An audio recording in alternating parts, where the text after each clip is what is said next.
Welcome to Barker Lane Stadium for Big South football on ESPN. It's the two-time reigning champions, the Monmouth Hawks, searching for a 13th straight conference win. The Camels at 2-0 in the league. They want to prove they can be a big-time player in the league. Along with Peter Montemurno, Evan Budrovich, happy to be with you today. In the famous words of Ric Flair, in order to be the man, you have to beat the man. So, Peter, if you're Campbell, how do you upset Monmouth today? If Campbell's going to upset Monmouth, productivity has to be the center point of this defense today. This defense has forced 18 turnovers over the past 3 weeks. Staggering numbers, puts them at number one in the nation in that record. And head coach Mike Minter's message for this defense this entire week has been crystal clear. You play fast, you play physical, and you gang tackle. If they execute on that message, Evan, the trend for turnovers is going to continue. Monmouth's offense is led by Doak Walker Award finalist Jawan Fari at running back. How does he catalyze this running game? I mean, 195-pound running back, 5'10". He makes this offense go. 25 rushing touchdowns in 21 games, leads the BCS in rushing yards so far. He's a patient runner and a disciplined runner. They're going to look to him to handle that rock all day today. Campbell's challenge on defense. Senior D lineman Brevin Allen, the reigning player of the week in the conference. How does he stop this running attack? Yeah, 6'4", 265. He's established the edge of the line of scrimmage as his own this year, and nobody will take it away from him at all. 10 tackles for loss coming in, 6.5 sacks, leads the nation in several categories. This is Brevin Allen's game today. Time for our Mattamy Homes keys to success. Peter, for Monmouth, they love running the football. How do they dominate today? Yeah, they love running it. They love giving it to Jawan Fari. As we said, they got to continue and be consistent. Jawan will find something out of nothing. And for Campbell, just be resilient. For the past couple of weeks, they've had some adversity in the games, but they've come out on top, winning 3 straight games. Have to be resilient for another win. When we come back, opening kickoff here at Barker Lane Stadium.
Welcome into Barker Lane Stadium. To be the man, you've got to beat the man. And I'm talking, woo, right here in Bowie's Creek, North Carolina. That's the message from Mike Minter to his Camels as they prepare to host the Big South Heavyweight. Minter and his staff spent all week long preparing for this by playing that Ric Flair audio, making sure that the mantra and the energy was at the right level for Campbell today. Before this two-time Big South defending Monmouth team, this is not about defending the championship. It's about going out to attack a third consecutive.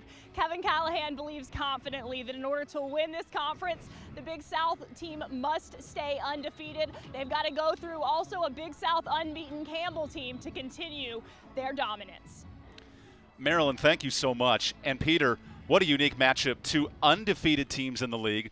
There are 2 games in this conference with 2-0 opponents. Yeah. This is separation Saturday in the Big South. You know, I truly believe, we talked about before we were even on camera today, that this could be a program-changing win for Campbell. When you look at the history of the Big South Conference, and the winner of the Big South has been undefeated throughout the entire conference going into the playoffs. So again, this could be, and they know the brevity of the moment. They really do. Campbell does.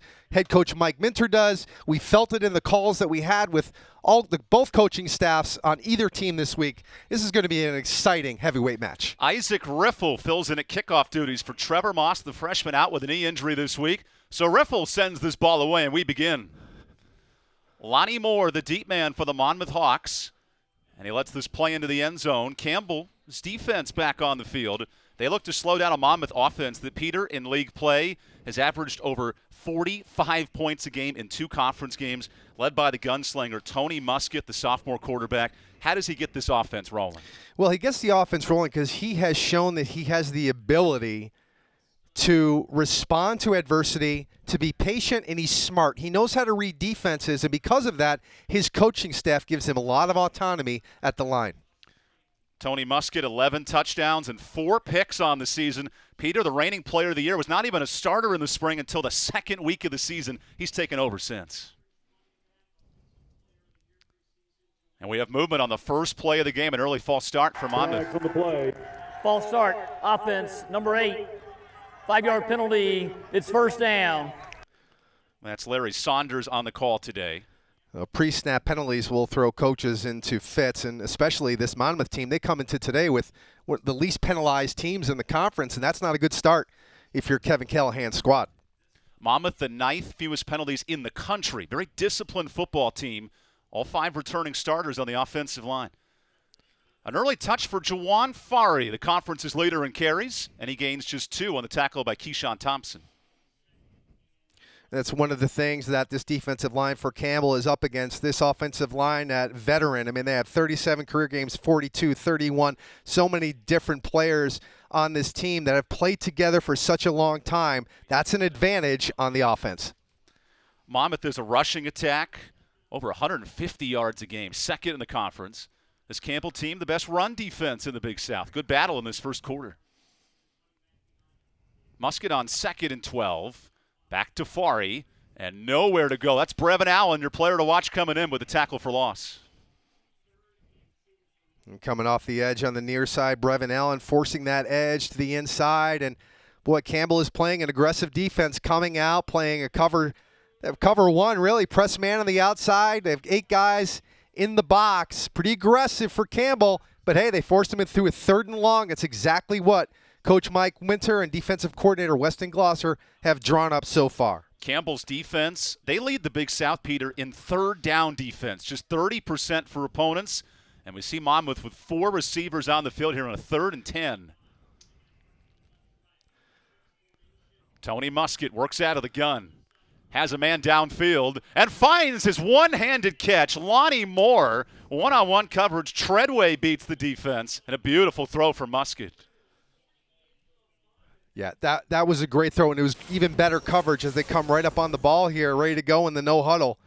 That is not a replay, White. That is just for regular transitions between segments. Hand off to Juwan Fari, gets into midfield, and you see the pursuit of this Campbell defensive line. Timeout for a player's helmet off of the defense. That's Chris Cromartie, who lost his helmet. Peter, big conversation with Weston Glosser, the Campbell defensive coordinator, of how to stop this running game. What have you thought so far? So far, the gap, they've done real well with gap integrity so far. They were just hit off on with just a great play to extend that drive, a pass to the outside, one-on-one coverage. But so far, they've taken care of the running game pretty well.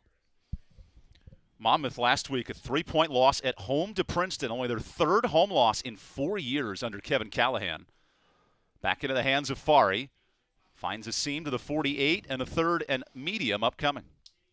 So right now, Fari averaging 2 yards per carry. That seems to be very Campbell favored. Yes. However, the passing game of Muskett neutralized it on the last 3rd down. And that's the thing, Tony Muskett, that's why he's so valuable to this offense.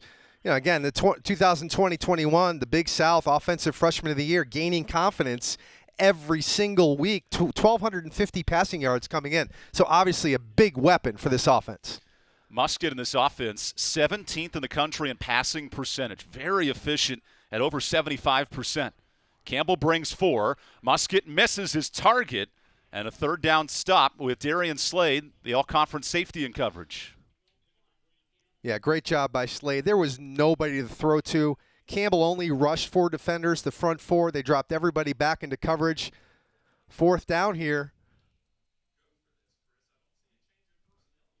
If they decide to go for it, Monmouth has done a great job on 4th down, converting 60% so far this year. And they are. You have to watch, if you're a Campbell defender, that the quarterback doesn't draw you off sides. Musket on 4th and 6. That's what they're trying to do. He's looking to the play clock. It's down to 3. Musket from the gun, scrambles out of the pocket. Slings it to Lonnie Moore. That's a first down, and Monmouth moves the chains deeper into Campbell territory to the 37. Well, Levi Wiggins, the strong safety to the near side, saw Tony Musket look to try to run it to the near side, dropped off coverage, chased the quarterback, and the receiver was there wide open in the far side, the near side flat, to pick up that first down. Good athletic play and awareness by quarterback Tony Musket. Musket moving the ball effectively, 2 for 3 passing. Last week, 2 touchdowns in the loss to Princeton, but only 181 yards passing is season low. There's more in motion on 2nd down. Little pump fake. Quarterback scrambles, and Allen finds him. A short gain of 1 as the reigning player of the week. Makes a fantastic play. Yeah, he really does. What he does well, why he does such a good job, see the bottom of your screen, Brevin Allen, he plays well off blocks. He doesn't stay blocked. He uses his hands, disengages, and makes a nice play for only a 1-yard gain by Musket. 2nd and long here for Monmouth. Monmouth has won 12 straight Big South games. Tony Musket has been the quarterback in 6 of those, replacing Kenji Bahar.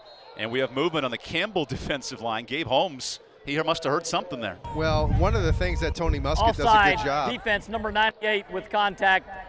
2nd down.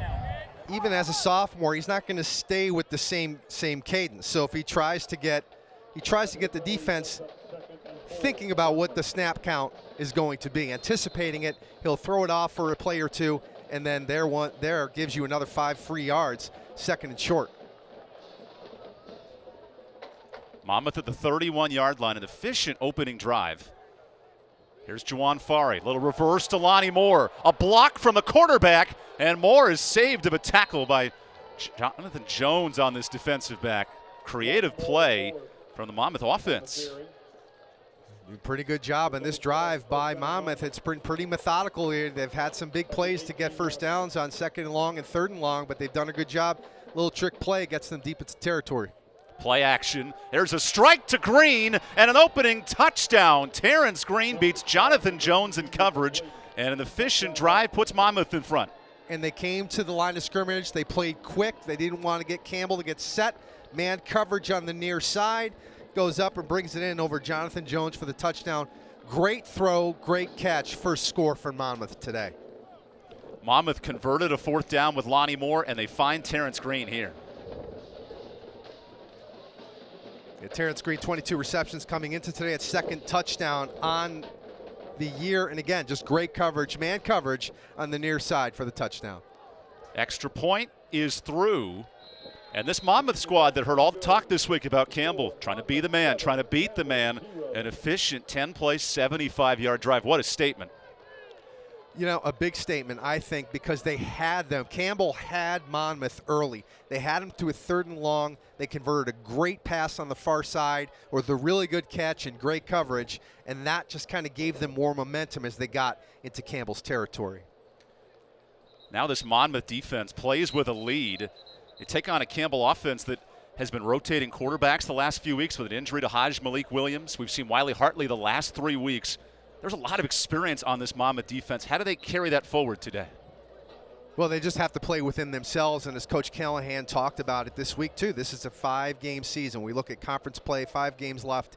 You got to just play within yourself, keep everything in front of you. Don't think ahead as to what it's going to take to win the conference. Now you're going to see a Campbell offense that they probably have never seen before with the amount of talent, some new faces. something different and a level of skill that they have yet to see from Campbell. This was a big game coming in. Campbell with the special all-black jerseys. They knew the moment, and talking with Kevin Callahan this week, he approached it like every other game on the schedule.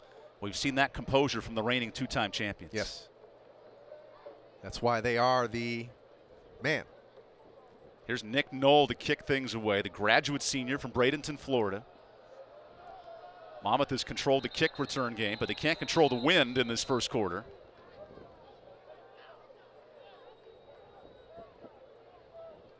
There are statement drives in football games, and Monmouth right there going 75 yards certainly limits this crowd and shows they're ready to play. It does, especially after winning the toss. Campbell elected to kick. Now, it's good for Campbell. They get the ball coming out of halftime, but that's a statement that a coach likes to say, we believe in our defense, and we think we're better than your offense, and Monmouth responded. Josh McNeely waits in the corner, and that goes out of bounds, so good field position on the kicking mistake by Knoll. Least penalized team in the conference, top 20 in the nation, and 3 penalties on this first quarter. You know, it's something, especially in the first play, before they even had the snap, they had a penalty, and they just, free kick out of bounds, kicking team number 47. Ball will be placed at 35-yard line, first down. Adversity is going to happen throughout a football game. They met it right away before a snap was even made, and they responded pretty well to it. So here's Wiley Hartley in at quarterback. Haj Malik Williams battling an ankle injury the last 3 weeks. All Wiley's done is 11 passing touchdowns in 3 weeks, maturing into this position as a sophomore QB. He's a sharp kid. The coaches love him. Talked to Nick Grimes, the offensive coordinator, this week. They're talking about how good he is on the baseball team. He's become an even better football player. 93-mile-an-hour fastball, and he's led his team to 3 straight wins. Here's a blitz by Eric Massey, and Hartley has dropped. The ball is loose, scooped up by the Hawks on the very first play, and Monmouth's defense, Lorenzo Hernandez, the senior transfer, he's all over it. He really is. He was there trying to get pushed into the backfield and did a good job of disengaging from the block after Hartley stepped up. You see here the low snap. Hartley had to step up, and there's nothing there. As Hernandez is there, knocks it out. It was kicked along the ground there. Hernandez right there to scoop it up for the big turnover, big sudden change, or as Weston Glosser likes to call it, sudden challenge for this defense early. 8th turnover gained by this Monmouth defense. And what about this field position for Tony Muskett, who's 3 of 4 passing for 51 yards? It's not just the running game of Fari that makes this team dangerous. Fresh set of downs, right back into the gut of Fari. Not a lot of running room for Juwan. He's averaging 3 yards a carry, and he gets 2 on first down. Fari on the carry. Gain of 2 on the play. And a good job by the defensive line, again, keeping your gap integrity in front of you. Looks like Chris Cromartie there playing off his block and making a nice play, short gain by Monmouth. Juwan Fari crossed the 2,000 career yardage marker in his last game. Only took 20 career appearances for Juwan to touch that mark. What a fortunate running back for this offensive unit to work with. Receiver in motion on second down. Quarterback keeper, incomplete, searching for Lonnie Moore. That's Darian Slade in coverage. You know, Lonnie Moore going far side to near side to far side across the field, and Lonnie Moore doing a great job of getting in the passing lane of Tony Muskett to disrupt that throw.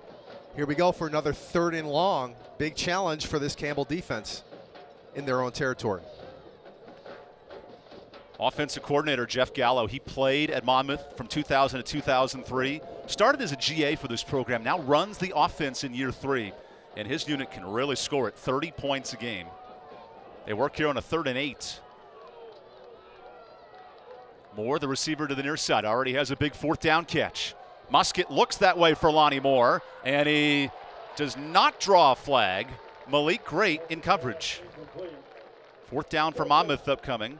Tough field position at the 33, and a decision here for Kevin Callahan. And again, 60% coming into today on 4th down. They're already in Campbell territory. Great job there by Malik Great. Stay hipped up on the outside with his man-to-man coverage. As Lonnie Moore goes up, but Great's right there to knock it away. That's exactly the type of coverage you need in press man. Monmouth converted a 4th and 5 on their first drive, resulting in a touchdown. Here's Dymere Miller in motion. 4 receivers on the field for the Hawks. Musket with a 4-man rush. Scrambles out of the pocket. Musket finds a target. That's a first down. Ezra Archie, the junior, with his 8th catch of the year to move the chains. And why that play worked for Ezra and why he was able to be patient in the backfield, Tony Musket, is Ezra worked himself back to the quarterback knowing that the quarterback was in trouble, not being able to find anybody. They rushed 4, they dropped everybody else. It was press coverage, man coverage, but Ezra came back to the football to pick up the big first down. Monmouth nearing the red zone on their 2nd straight drive. Musket takes a shot for the end zone. Moore is bumped. No flag, and it's Levi Wiggins in tight coverage. That'll be a huge battle today between Wiggins and Moore. You know, it really is going to be a huge battle. You see it early. They're looking to take go routes right off the jump. These aren't double moves. These aren't pump fakes. These are just straight go routes that they're throwing at this defense early and often.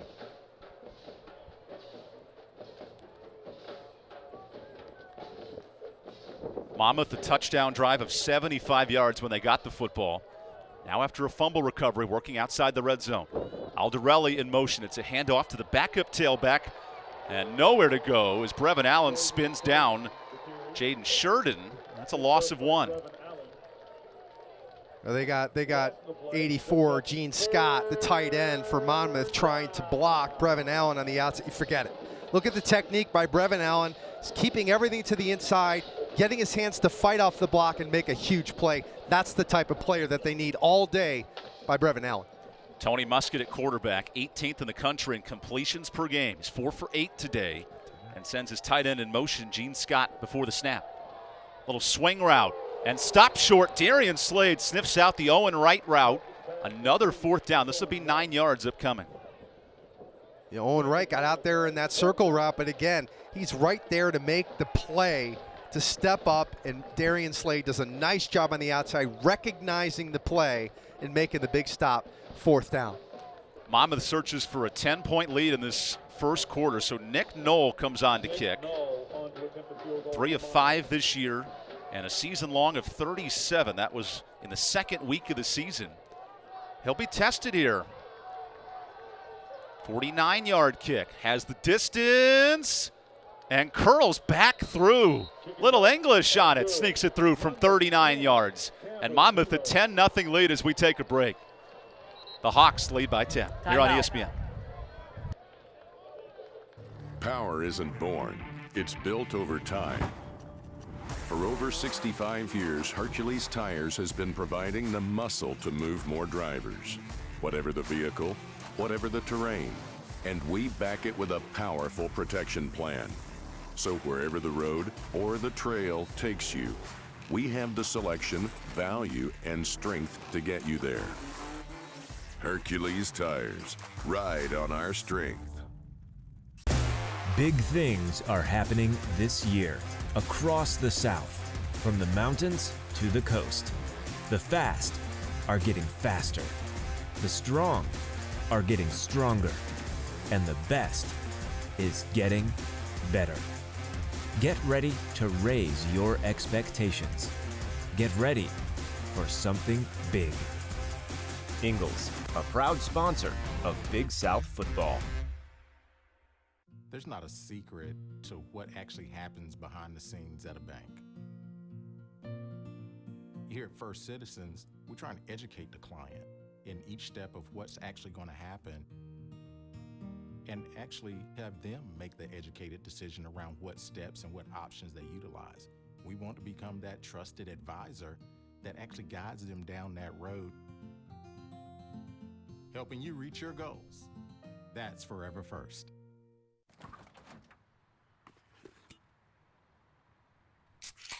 Well, folks, it's only 8 a.m. and it's going to be another hot one. Today's high is 85 degrees with lows ranging in the upper 50s. Tomorrow's more of the same, plus some light wind coming in from the northeast. Coming up at 8:30, Paul's got an exclusive Babe, it's 8 a.m.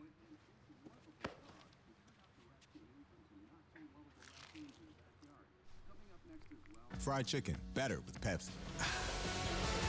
Power isn't born. Welcome back to Barker Lane Stadium. Monmouth entering the year as the preseason favorites, an explosive passing game, and returning every starter on the offensive and defensive line. Gigantic advantage if you're Monmouth with that offensive line, that veteran offensive line. Again, we talked about, I think, 152 games between them together. Talk about communication and not worrying about pressing and being comfortable in your environment. That's an advantage with an offensive line that comes in averaging 306 across the front. Big advantage for the Monmouth offense. Nick Knoll with the pooch kick, and it's scooped up at the 15-yard line. Campbell searching for a big return, and Jalen Kelsey is brought down to the 34-yard line.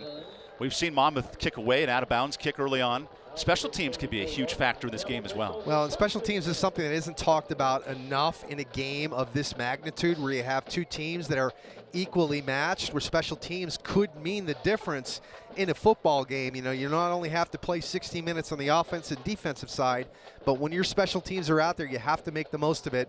This should be a close game going into the fourth quarter where special teams could be the difference. Fun challenge between Stephen Williams, the Harvard grad for Campbell, and special teams coach Sam Dorsett, who also works with the running backs. Those two, keep an eye on them today.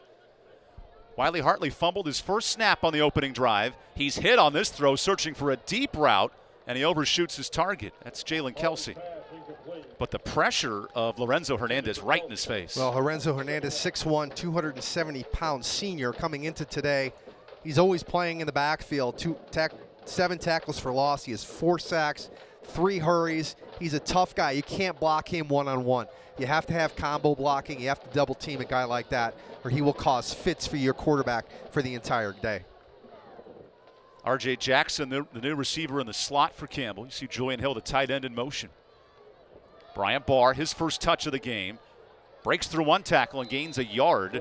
That's a strong shoestring play made by this Monmouth defense. Tyrese Wright, the junior out of Connecticut. And that's the one thing that I looked at in this film the past couple weeks, Evan. With this Monmouth defense, they have no fear. And their secondary, they play towards that line of scrimmage. They have no fear dipping their head in there. But the coaches for the offense and the defense for Campbell, they have to watch that, because Nick Grimes, the offensive coordinator, will say, if they keep creeping up, we got to take it over the top. Barr out of the backfield, so 5 receivers for Hartley on 3rd and 8. Monmouth brings 3. They spy with Eric Massey, and Julian Hill snatches in the football at midfield. The tight end who leads the conference in catches adds his 17th of the season. Nice job by Wiley Hartley to sit in the pocket, knowing that only 3 rushers from Monmouth are coming at him, and they had a linebacker kind of spying in the middle of the field, making sure Hartley doesn't take off, but a great throw and catch. Julian Hill, he's been one of the superstars of this offense early on this year. He's rewarded for great blocking in the backfield, according to his offensive coordinator, Nick Grimes. Now making plays as a receiver. Here's a deep shot from Hartley, hanging in the air, and he overshoots Caleb Sneed with Eddie Morales in coverage. Gosh, a lot of man coverage out there. Safety top, over the help safety, Anthony Budd out there being over the top in coverage. Caleb Sneed's the guy they want to get the ball to coming into today. 29 receptions on the year, 435 yards, number 1 wide receiver on this team with 7 TDs. They want to get their superstars the ball today.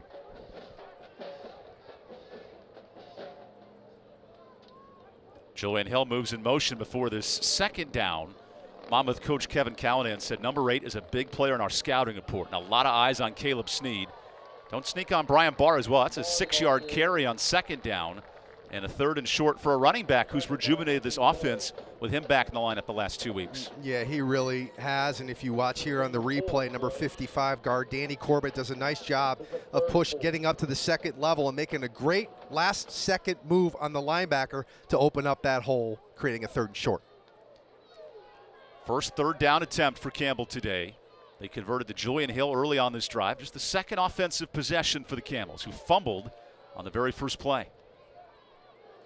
Monmouth bringing pressure on 3rd and 4. Hartley, his out route is dropped as Barr cannot make the catch. And a big decision here for Mike Minner on 4th and 4. Well, it was one of those situations where the running back looks up the field before he can secure that football. Running out of the backfield wide open. I think Brian Barr knew he had a linebacker coming down on him with Ryan Moran, but he had the first down. If he secures that football, gets up the field, it's 1st down, Campbell. So Mike Minner elects to go for it. Caleb Snead by himself to the near side of the field. That's the big target for Campbell. FCS leader in touchdowns. Empty set for Hartley on 4th down. Pressure gets there. Snead makes the catch. Look at Caleb Snead sprinting away from the defense. An easy 43-yard touchdown. I love the scheme. I love the call because before the snap, they put the running back in motion, Bryant Barr to the outside. They took the linebacker with them. The linebacker vacates the middle of the field, and they throw it to the middle of the field with Caleb Snead rumbling to the end zone for 6. Big score for Campbell to respond after the first 10 points scored by Monmouth. That's the 11th catch for Caleb Snead in his career against Monmouth. 240 yards in just 2 games. He's been explosive. Here's Isaac Riffle on for the extra point. And Campbell responds, going forward on 4th down, and it's 10-7 early in this first quarter on ESPN 3.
Mike Minner in year 9 transitioned this program from non-scholarship to scholarship, and his first call was to Kevin Callahan, the coach at Monmouth, learning the ways of scholarship football. Now his team has a moment today to beat that team. Has a moment to beat the team, responded well to some adversity early.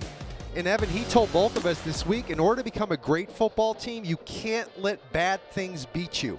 If you make a mistake on 1st down, you got to forget about it, because if you think about that mistake on 2nd down, you're going to make a mistake on 2nd down. So he's teaching this team to forget about bad things that happen and do your job, and that showed early here with the response with that nice touchdown. Another deep kickoff for Isaac Riffle with the wind at his back. So Monmouth's offense that has scored on each of its first 2 drives returns to the field. And Peter, on that last possession, Monmouth halting for a field goal, kind of shifted the momentum of this game before the Caleb Snead 43-yard touchdown. It's frustrating for a defense when you can't stop a team on 4th down, you give up a touchdown on 4th down. That is really tough for a defense to really, it's a bad taste in your mouth when you walk off the field and you're chomping at the bit to get back out there. But for Campbell, again, overcoming that adversity to score that touchdown on 4th down and tightening the margin in this game. Tony Muskett back to work. 64 yards passing in this first quarter. Sends his receiver in motion. Dymere Miller looks that way and takes another shot. Oh my gosh, nearly a catch. That's Keyshawn Thompson in coverage. And for more on this Campbell defense, Marilyn. Making the tough task even more difficult for Campbell is Campbell is that Tywan Rivens, the starting will linebacker, has left the field after Monmouth's opening scoring drive and hasn't returned yet. He was limping, keeping weight off of his right ankle, headed straight into the tent, wasn't even able to go back onto defense after Campbell's turnover. He is not out there right now. In his place is CJ Senior. Well, thank you, Meryl. That's Campbell's third leading tackler. Tywan Rivens out, and a nice gaping hole. Jaden Sheridan only 27 carries this year. Good little scat back to compliment Juwan Fari. Yeah, and the reason why that worked there for Monmouth is that Maryland talked about C.J. Tillman stepping in as a freshman, stepping up, and he had two guys in one gap. You see right there, he and Slater in the same gap. Can't have that as a defense. They give up a first down. That's the second team All-American, A.J. Ferris, clearing space at the center position. Musket, another shot down the field. Wide open target, and he dropped it. Would have been a touchdown for Monmouth, but Asante Kearney, the senior, unable to make the play. Yeah, he got a step on Joe Johnson, got separation down the middle of the field. Again, this Campbell defense likes to play man coverage. They have the athletes to do it. They have great blocking up front. Musket sees it. It was right in his breadbasket. That's for 6. Peter, that's a perfect throw from Tony Musket. It's a perfect throw. Got to bring that in. You got to capitalize when you get that much separation in a football game.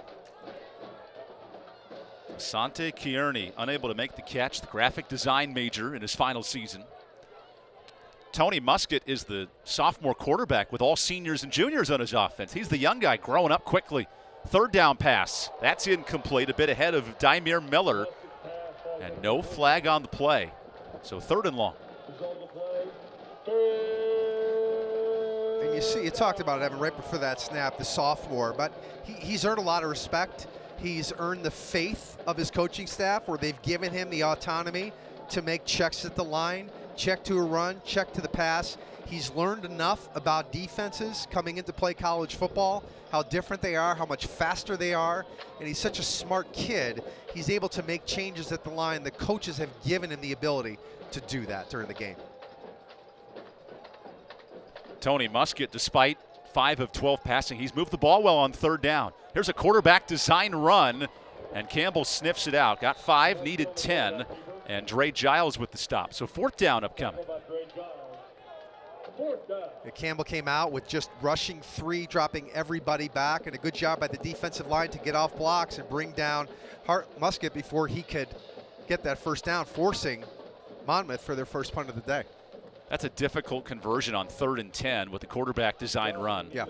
So our first look at Ryan Cost, the punter who averages 44 yards a boot. The wind is in the face of Monmouth in this possession. So Josh McNeely, the returner, creeps closer to the 30-yard line. A lot of pressure. That's boomed away by Cost. And McNeely, the fair catch at the 19. Campbell gets the football when we come back right after this from Barker Lane Stadium on ESPN3. Timeout.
Kevin Callahan searching for his 50th Big South victory. He's the first ever head coach at Monmouth, led this program from the beginning, and knows how to build a winning program in New Jersey.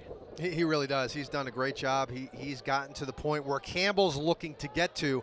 He has a lot of experience. That's why Minters look to him for advice. Wiley Hartley's first pass of the drive is caught by Dante Crowe, who's back from an ankle injury. That's R.J. Jackson, in fact, on the out route, and a gain of 4. These new black uniforms, all black tint, sort of blinding to the eye with this spooky season uniform the Campbell equipment staff rolls out. I love the Halloween theme. I love that. If they're in the playoffs, maybe there's going to be Christmas theme uniforms. That's a big budget, Peter. I'm not sure if that flies at the FCS level. Monmouth comes in, 2-time champions of the conference, 2-0 in the league. Wiley Hartley slots to his tight end, Julian Hill, who's a tough task to tackle. That's 4 men to bring him down after a gain of 9. Yeah, we were told by Nick Grimes this week when we talked to him, the offensive coordinator for Campbell, when Julian Hill catches the football and turns upfield, he grunts when he runs.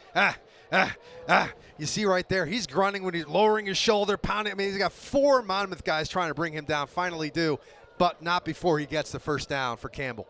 Second catch of the ball game for Hill, who leads this team in receiving today. Not something you would have expected in the preseason. Hartley against a 4-man rush, slides up and bounces one into Hill. Is that a catch? Yes, it is. To the 45-yard line and a gain of 12. Not just a blocking tight end, Julian Hill. Well, you said it before. He's earned the ball by blocking. That's in this offense. That's how you earn the ball. If you block up front, your priority, as you see right there. The ruling on the field is a completed pass. The play is under further review.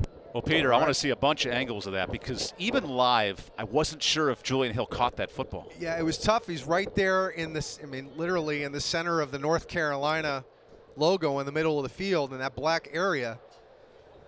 Tough to see from up here against the black jersey. Tough to see. Let's see what the replay shows us. But, you know, again, good start here again in this drive for Campbell. They've already got in when you look at a game like this, special teams is going to be so valuable. As you see here, it should be a good angle. As Hartley throws it, we slow it down.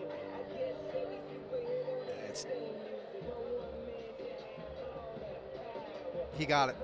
That ball did not hit the ground at all before Hill was able to corral it. So that's, to me, in my opinion, at that angle, that is a first down reception. Julian Hill, who entered this season with only 5 career catches. He's added 16 review, this the year. ruling on the field stands. First down. And you put 3 to his total on back-to-back plays. How has he developed as a pass-catching threat? Well, he's developed as a pass-catching threat because he has confidence and his ability with his size. He's 6'4", 250 pounds. So he rises above a lot of the defensive backs and the linebackers at this level with the height. So he's a height advantage. He's very long, and he goes up and he positions his body well in the middle of the field where those tight ends live. All of a sudden, Wiley Hartley's 5 of 8 passing, and he's leaned on his tight end for 3 receptions. Here's Hartley with a fresh set of downs as we inch closer to the 2-minute mark of the first quarter. Monmouth stunting with a 4-man press. Caleb Sneed snatches it over a defender, zigs his way back in play. Oh my gosh, down the sideline, and Sneed is tripped up inside the 5.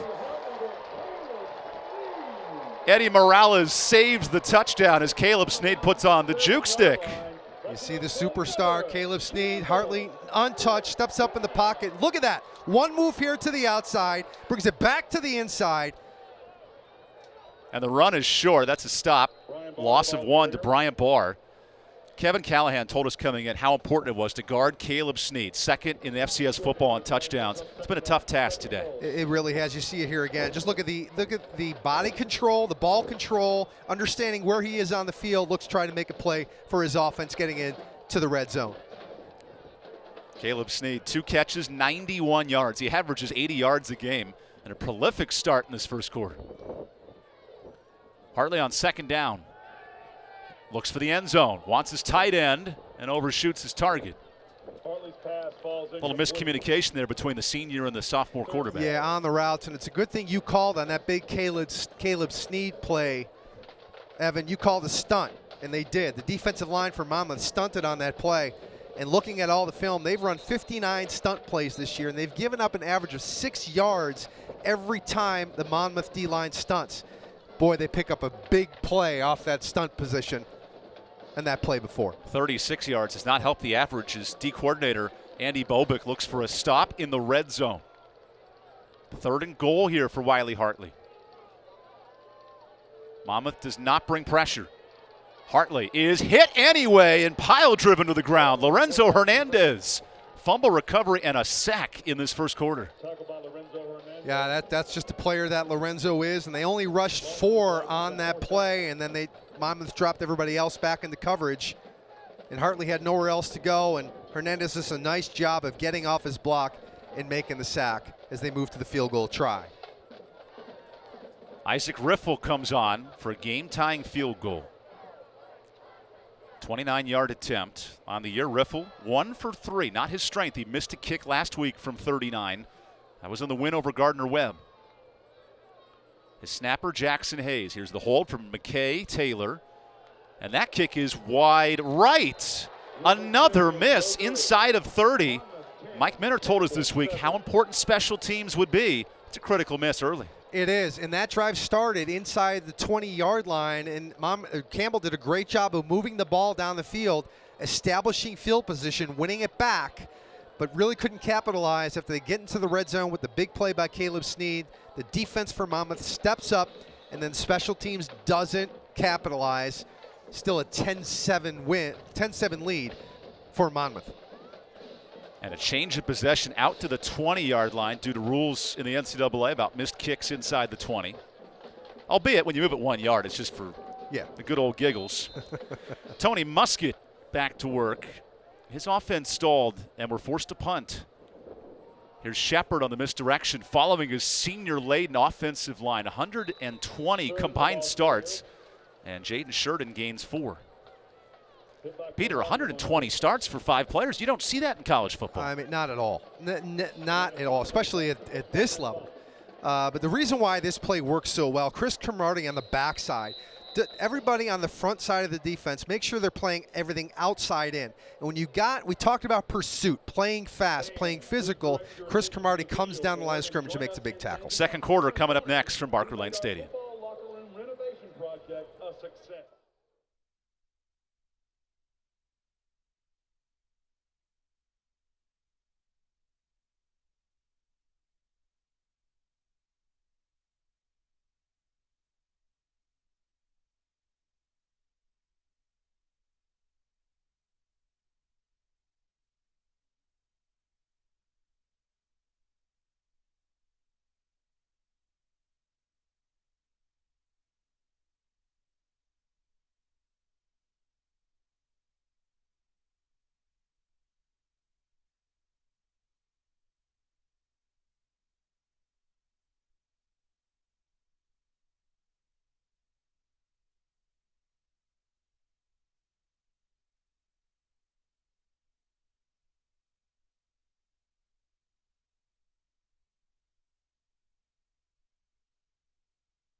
visiting Monmouth leads Campbell right now 10-7, but Mike Minter's challenge to his football team this week was don't let bad things beat you. He says all the 3 teams that have beat Monmouth this season have had one thing in common. They don't care about the Big South and they don't care about who Monmouth is. They just go out and play the way they know how. The biggest key to that for Campbell's, he says, is making sure not to get down after a score or a big play from the Hawks. That's just who they are. That's what they'll do. It does not, they cannot be beat.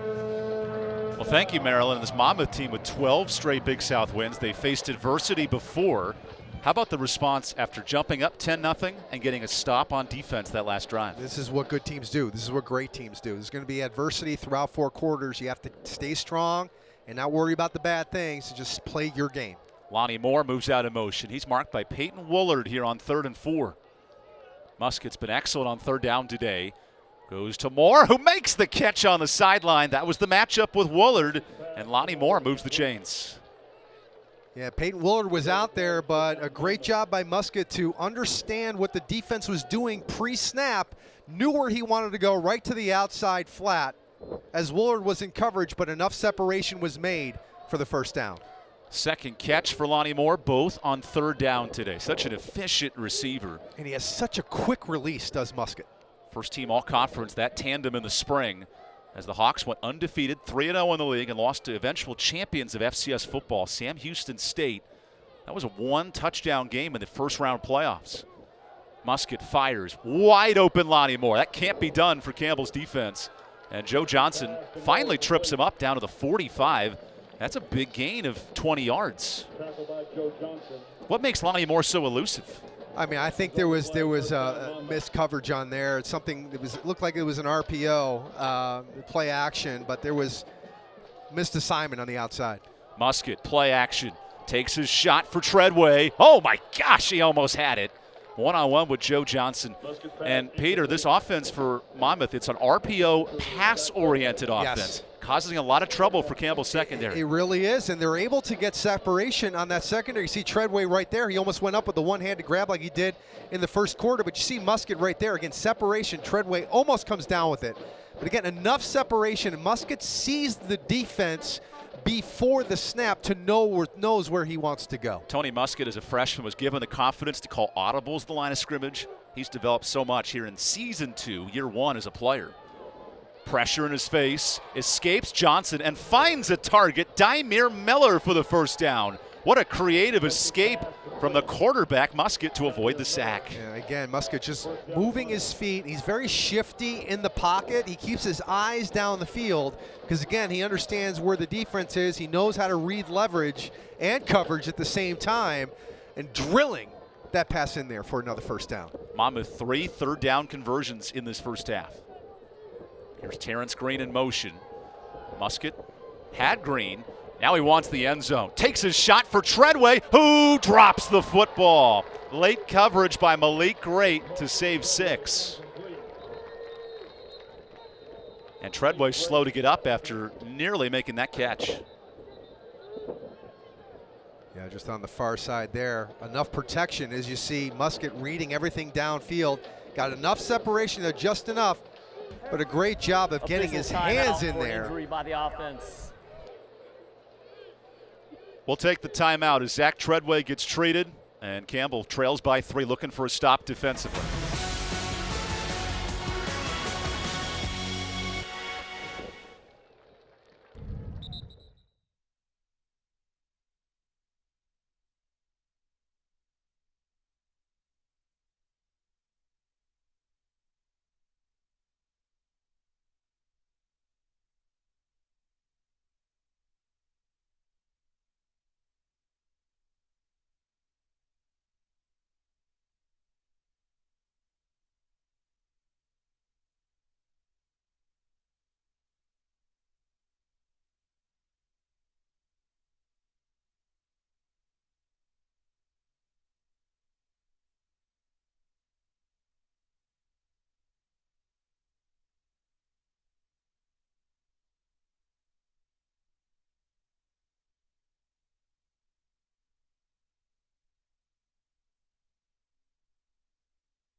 Monmouth leads by 3 early in this second quarter. The Hawks 2 scores on 2 straight drives. And Peter, that Big South success, 12 straight wins. But they know a win today would put Monmouth at 3-0 in a critical spot in the conference. Led by sophomore quarterback Tony Muskett. Here's Juwan Fari getting the football, the preseason player of the year, only his 6th carry, and that goes for his longest rush of the day for 5. Yeah, right into the teeth of that Campbell defense. Chris Cromartie on the stop. But the offensive line got some nice push on that defensive line, but still creating another 3rd down situation, possibly 4-down territory again here for Monmouth at the 30-yard line of Campbell. First half for Monmouth, 3 third-down conversions. Muskett on 3rd and 5. Little tunnel screen into Green. Terrence Green is dragged down and stopped. Campbell's pursuit led by Keyshawn Thompson to make the play. Keyshawn Thompson in there, Gabe Holmes in there, doing a nice job of understanding what's happening. When you start to feel a different pull by the offensive line, you know that something is happening, and it's a screen. So you get off your block, you run down the line of scrimmage, and you rally with your teammates. Talked about it on the onset. You got to make sure you play fast and you gang tackle, you rally, your pursuit. Perfect example on that play. Instead of a 50-yard field goal, Monmouth electing to go for it on 4th and 5. Muskett 9 of 18 passing, not afraid to let it fly. Here's the slant route. That's a catch and a first down. Dymere Miller moves the chains. One of 6 different receivers for Muskett today. And there's the quick release. There's understanding what coverage is ahead of you. The receiver understands the leverage, going to play. If the corner is lined up to his outside, he's going to make that quick slant to the inside. Big pickup on 4th down. Monmouth runs a no huddle here with 11 minutes to go in the first half. The Hawks in conference play, 45 points a game, an explosive offense. Here's an explosive fumble. Loose, and Chris Cromartie has it. The big man is rumbling. He's dragged down at the 43, and a defensive stop from Campbell. Yeah, sometimes it takes a 4th down pickup to pick up a defense. And there, that defensive line did a great job of collapsing the pocket. And big old 325-pound Chris Cromartie is there to pick it before he hits the ground. Caught by the defense. And that is a great sudden change for this Campbell defense. Getting that turnover, coming in 18 straight in the 3 straight games, the 19th. An FCS leading 19th turnover. We'll keep an eye on that turnover robe today. And I know Maryland will have more throughout this game about that. Chris Cromartie gets the fumble. That's a huge defensive play. Wiley Hartley comes into picture in zoom, and here he goes on 1st and 10. Play action. Hartley, deep shot for Sneed. He's got it at the 40. Sprinting away from Monmouth's defense. No answer for Caleb Sneed. He's over 140 yards in this game. You know, that's a sign of a good offensive coordinator. Nick Grimes decides to go for the big play after the turnover because it's big momentum. Sidelines going crazy. Everybody's pumped up. They get on the field and they go deep right to Caleb Sneed, their star, for the big pickup on 1st down, getting deep into Monmouth territory. Caleb Sneed, the first time these teams met in 2018, gave Kevin Callahan nightmares. 10 catches, 188 yards. He's already at 50% of that here in the first half. Hartley with a blitz in his face escapes, and Hartley wisely slides to the 19-yard line. Without the presence of Haj Malik Williams with an ankle injury, that's a smart play from the quarterback. It really is, and you've seen it each week with Wiley Hartley, the sophomore, again, maturing on his own with this offense and making it his own as well and succeeding with this offense the past few weeks, and just, again, understanding the feel of the pocket and taking off when he needs to. Hartley enters this game 10th in the country in points responsible for. 13 total touchdowns in a short period of time, just 4 games. Now he works out of the empty set on 2nd and 7.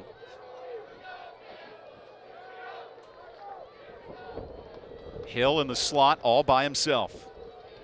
Hartley slides up. He looks for the end zone, and a lot of coverage. Incomplete. That's Mike Reed in coverage. Wanted to find his slot receiver, and instead it's 3rd and 7. You see Hartley getting outside, and in coverage was Mike Reed, kind of pushing the intended receiver to the outside boundary, but looking for Looking for the flag on that play, not going to find it as you see Julian Hill going in motion to the near far side. That's Cameron Bent, the intended target. His first game of the season for Bent. The transfer's been out with an ankle injury. He's from Bluffton, South Carolina. So with 3rd and 7, Campbell 1 for 3 on third downs today. They tried on the ground. Michael Jamerson breaks the tackle, still moving at the 15, bounces off one, and has enough for the first down. Needed 7, and he gets 7.5 on third down. And he just told us it was also a first down.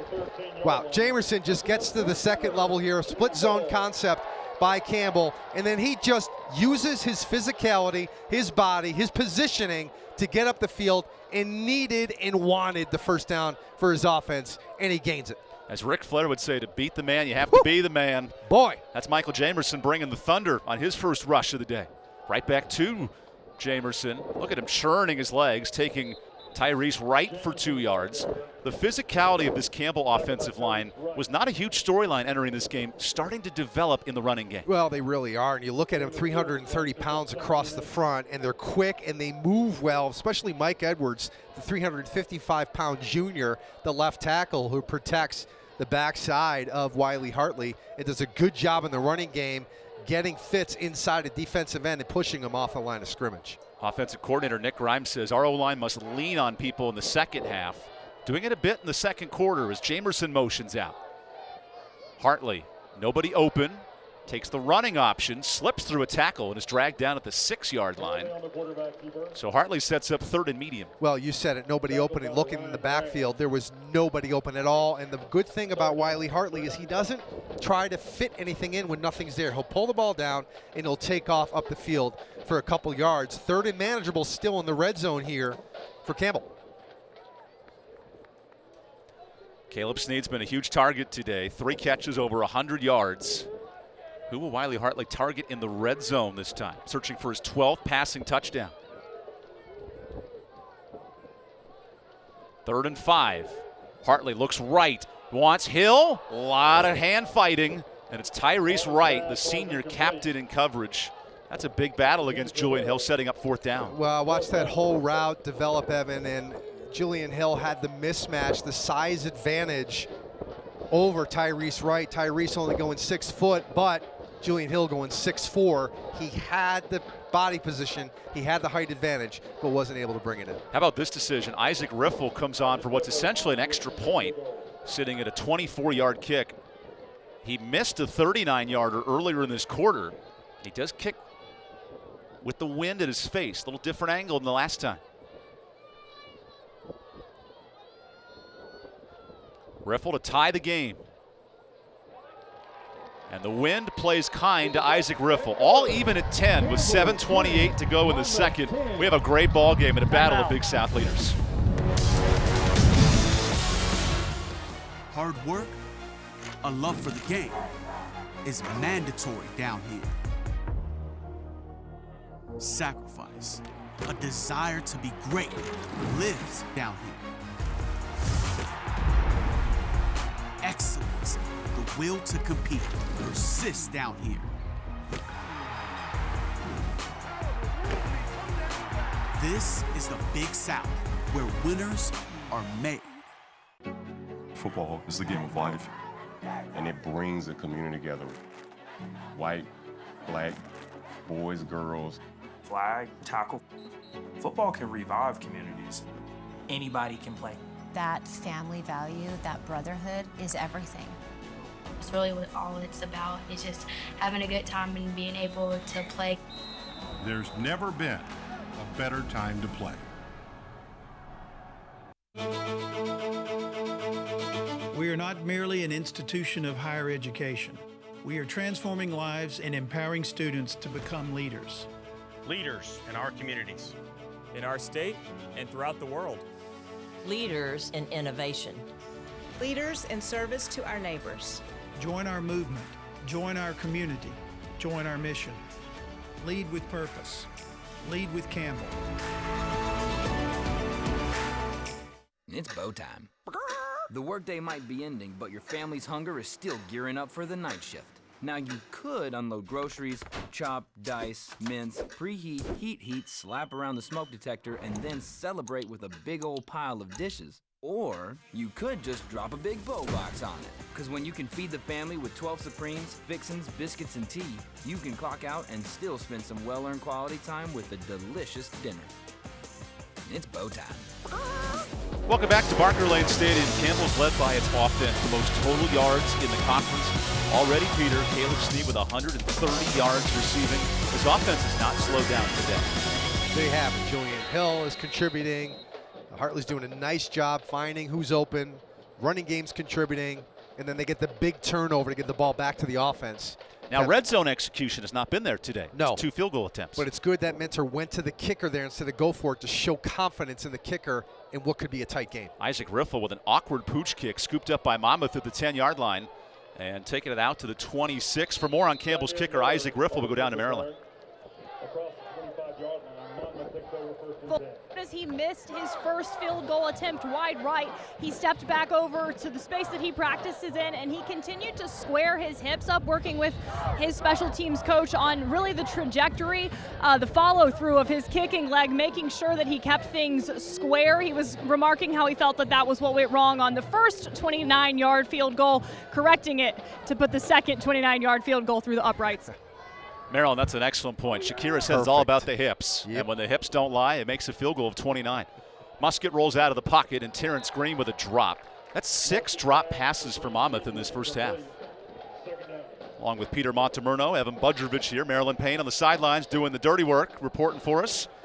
Battle of undefeated teams in the Big South. The winner of this game sits in pole position in the Big South Conference. And we talked about it before the game. This could be a program-changing game for Campbell if they come out victorious, as Monmouth, again, they have run the table with the Big South Conference for quite some time. Musket just 10 of 19 passing, but has been explosive, averaging 10 yards at completion. Here's a slant route to Lonnie Moore, and he's tackled by Levi Wiggins in space after a gain of 7. Levi Wiggins does a nice job there in coverage. When you see the receiver catch the ball, don't give him a yard. Be there to make the tackle. This is what we talked about, how playing fast and physical, that's right there. Wiggins is playing fast to get there and physical to make the tackle, forcing another third down for Monmouth. 4 down linemen for the Camels. Coach Weston Glosser on defense said he needs his defensive line to win this matchup to put pressure in Musket's face. Monmouth runs the trip set to this near side on 3rd and 4. Musket goes the other way, wants Terrence Green, and Green sprints away from Malik Great. Breaks a tackle, and Monmouth's back in front. 74-yard touchdown puts the Hawks ahead with 6.5 to go in this first half. Malik Great checking Terrence Green, and Malik were checking all the way down the field. That was man coverage on the far side. And at the last second, Terrence Green, actually Musket kind of throws Terrence Green open, and then you see the dive tackle there, or attempted tackle there. But Terrence Green's able to get out of the grasp and get into the end zone. What an efficient drive for Tony Musket, finding his top deep threat in Terrence Green. There was a lot of chat on social media about this receiver trio for Monmouth. Green, Moore, and Treadway, the top 3 receivers in the Big South outside of Caleb Snead, and they've come to play. We'll take immediate timeout. Monmouth jumps back in front on a 74-yard touchdown.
And now Pepsi present What Fans Like, because Pepsi knows what fans like. And fans love pictures with Gaylord the Camel. Peter, who are you posing with for a picture? Gaylord, Gladys the Camel, the Monmouth Hawk? Both. All of them. I am gonna pose with all of them. I don't want to take any sides. I'd be happy to pose with all. I'm gonna sit on the fence, Evan. It's called sitting on the fence. You know, who's not been on the fence is this Monmouth offense. Explosive 74-yard touchdown to Terrence Green to jump back in front. And now Nick Knoll sends the football away. Josh McNeely staring into the bright sun, takes a kneel down. And it's Campbell football down a touchdown. The last drive, we saw Monmouth's defense tighten up in the red zone. Such a key to their success in this game. Yeah, it really has. And, you know, this is a heavyweight fight right now. You see two teams throwing haymakers, landing some, missing some, responding. There's been adversity for both sides. I mean, we're at 6:25 left here in the second quarter, and there's going to be a lot of things talked about at halftime for both these teams, but right now we're staring at a close game going deep into the fourth quarter. Wiley Hartley, 7 of 13 passing, 186 yards. He leads the Big South in total offense, more yards per game than Tony Muskett, the reigning player of the year. This is a good quarterback battle. Now it's on the ground. Michael Jamerson, he cannot escape the chasing defensive line of Monmouth. That's a great tackle. Monmouth all over it defensively. Yeah, Caleb Dennis read that from the jump. The middle linebacker, 6'1", 220 sophomore, saw the formation, understood what could be happening based upon his film study, and was there to fill for no gain, actually forcing a 1-yard loss. Caleb Dennis, the sophomore from Olney, Maryland. And now some movement. This might be a free play, but instead encroachment. Now, Peter, correct me if I'm wrong. If the quarterback snaps that in time, he can take a shot, correct? Unless there was an engagement by the players. Offside. Defense, yeah, number looks 61. Like there was a 5-yard penalty. Is still second down. The offensive lineman before they did that. Because this is what Aaron Rodgers does for a living, yeah, drawing the defense off. Yeah. Yeah, he does, and that's because the center, Quincy Jenkins, makes the smart decision. Snap the football. Snap it when they jump. Yep. Yep, there's your contact. There's your movement. So 2nd and 6 upcoming.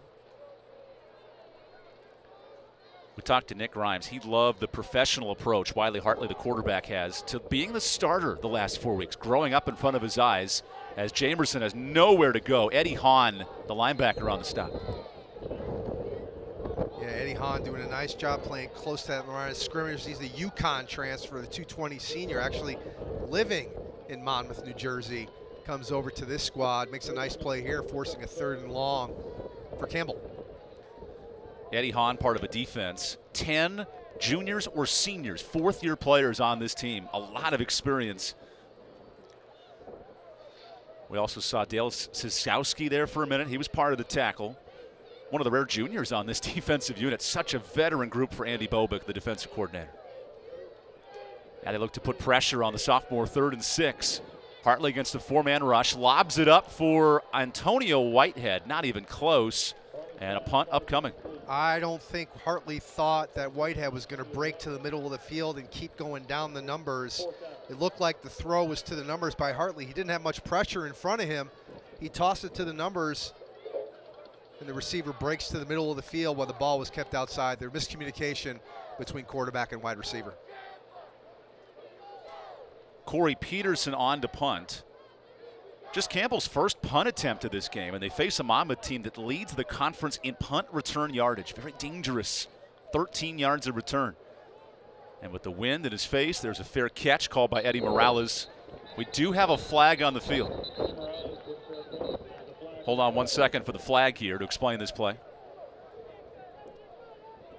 Waiting for Larry Saunders, the white hat, with the call. Final 4 minutes of this first half. Kick catch interference. Number 25, 15-yard penalty. First down. And we'll take the timeout. Monmouth with great field position when we come back here on ESPN 3. Media timeout.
Campbell head coach Mike Minter frustrated with a fair catch interference. Peter, what'd you see here? You have to give the player a right to catch the ball, and he did. And he kind of held up there, pulling back, and I think that's why Coach Minter was so hyped up during the break as to why the ref called that flag. I tend to agree with him. So Monmouth gets 15 free yards and a huge hole for Jaden Shurden, who scoops up 5 on first down. This is a chance for Monmouth, who kicks the ball off to start the second half, to make a statement here to end the first. Yeah, it really is. And with 4:27 clock ticking here in the first half, this is an important drive for both teams. The Campbell defense to stand tall, and for Monmouth to make a statement going into halftime. Monmouth cashed ahead on a 74-yard touchdown from Terrence Green, his second touchdown of the season. Let's see what Tony Muskett has in store on 2nd and 4.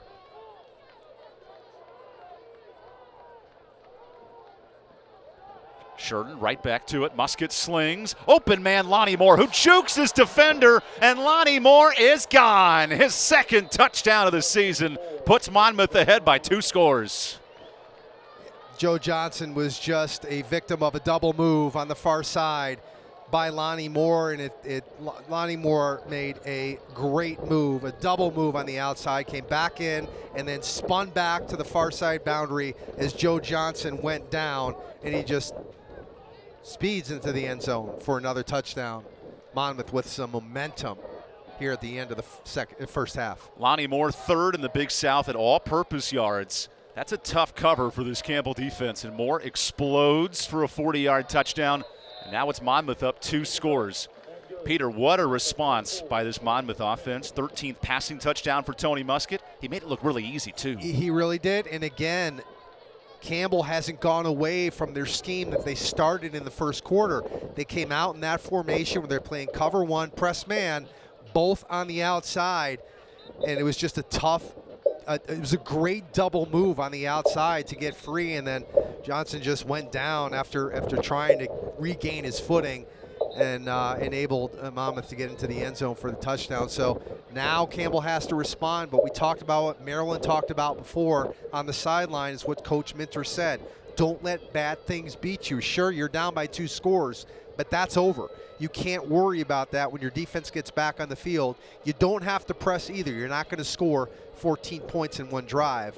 So Campbell has an opportunity still here in the first half to put some points on the board. This has been a battle of one dominant receiver versus a trio of threats for Monmouth. Lonnie Moore, Terrence Green, and Treadway, a combined 180 yards. Caleb Sneed, 126 himself.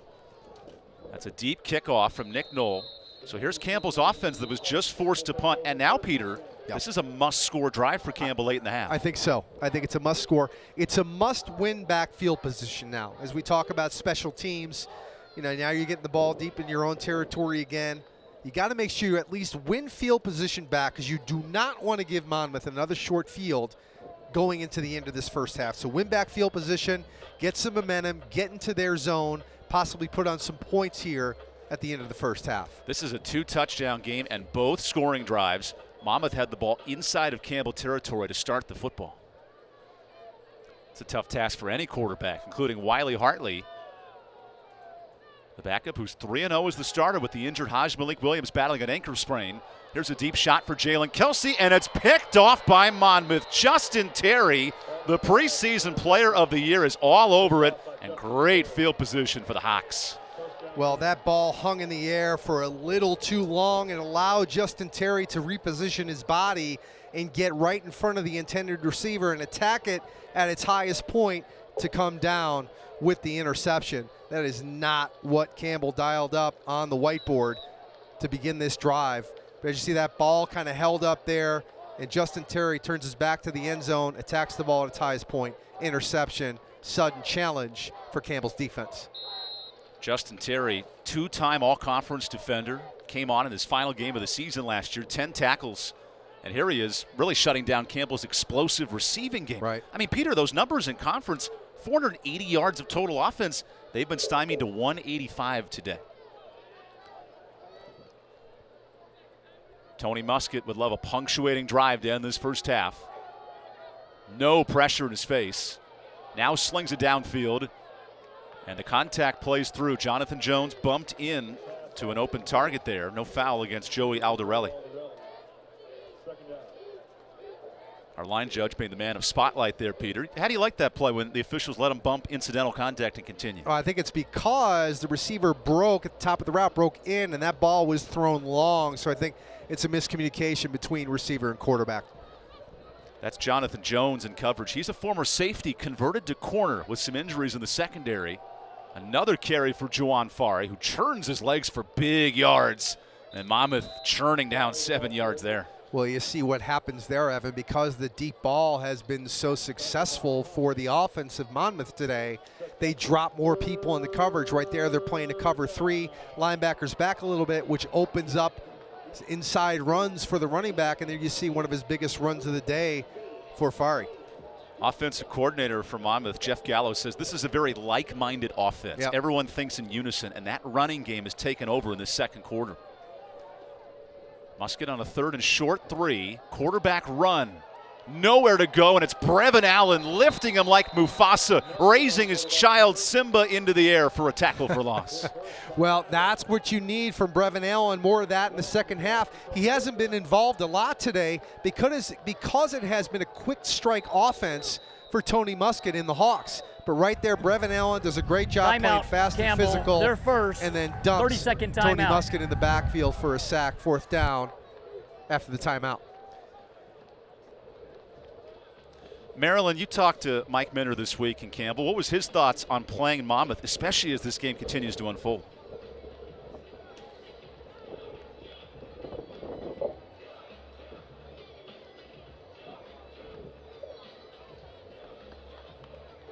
Working on getting Maryland's audio locked back in here. But, Peter, it's a 2-touchdown game. Certainly early on we've seen Monmouth explosive defensively. And now it's a challenge for this Campbell defense to take advantage of a turnover and not allow more points. Yeah, a big challenge for them. Again, this You guys got me now? the heavyweight fight as we got Maryland back on audio. Maryland, quick thought from Mike Minter this week. Yeah, Minter's eyes were on Juwan Fari because of what a patient and tactful ball carrier and runner he is. Callahan made it very clear, we're going to take what we can get, and if the pass is what's working, the deep ball is the strike, then that's the way that we'll go. So Brevin Allen and this defense get the stop. Here's Ryan Cost punting into the wind, and boy, that's a booming kick that McNeely lets roll into the end zone. So Campbell starts at his own 20-yard line with 2.5 to play. Brevin Allen, Peter, leads this conference in FCS football and tackles for loss. How does a team slow him down? Well, you slow him down by, you run straight at him, but they haven't been doing a great job running the ball until the past couple series. But quick strike, throw the ball quickly. Don't sit in the pocket, move around, throw the ball down the field right away.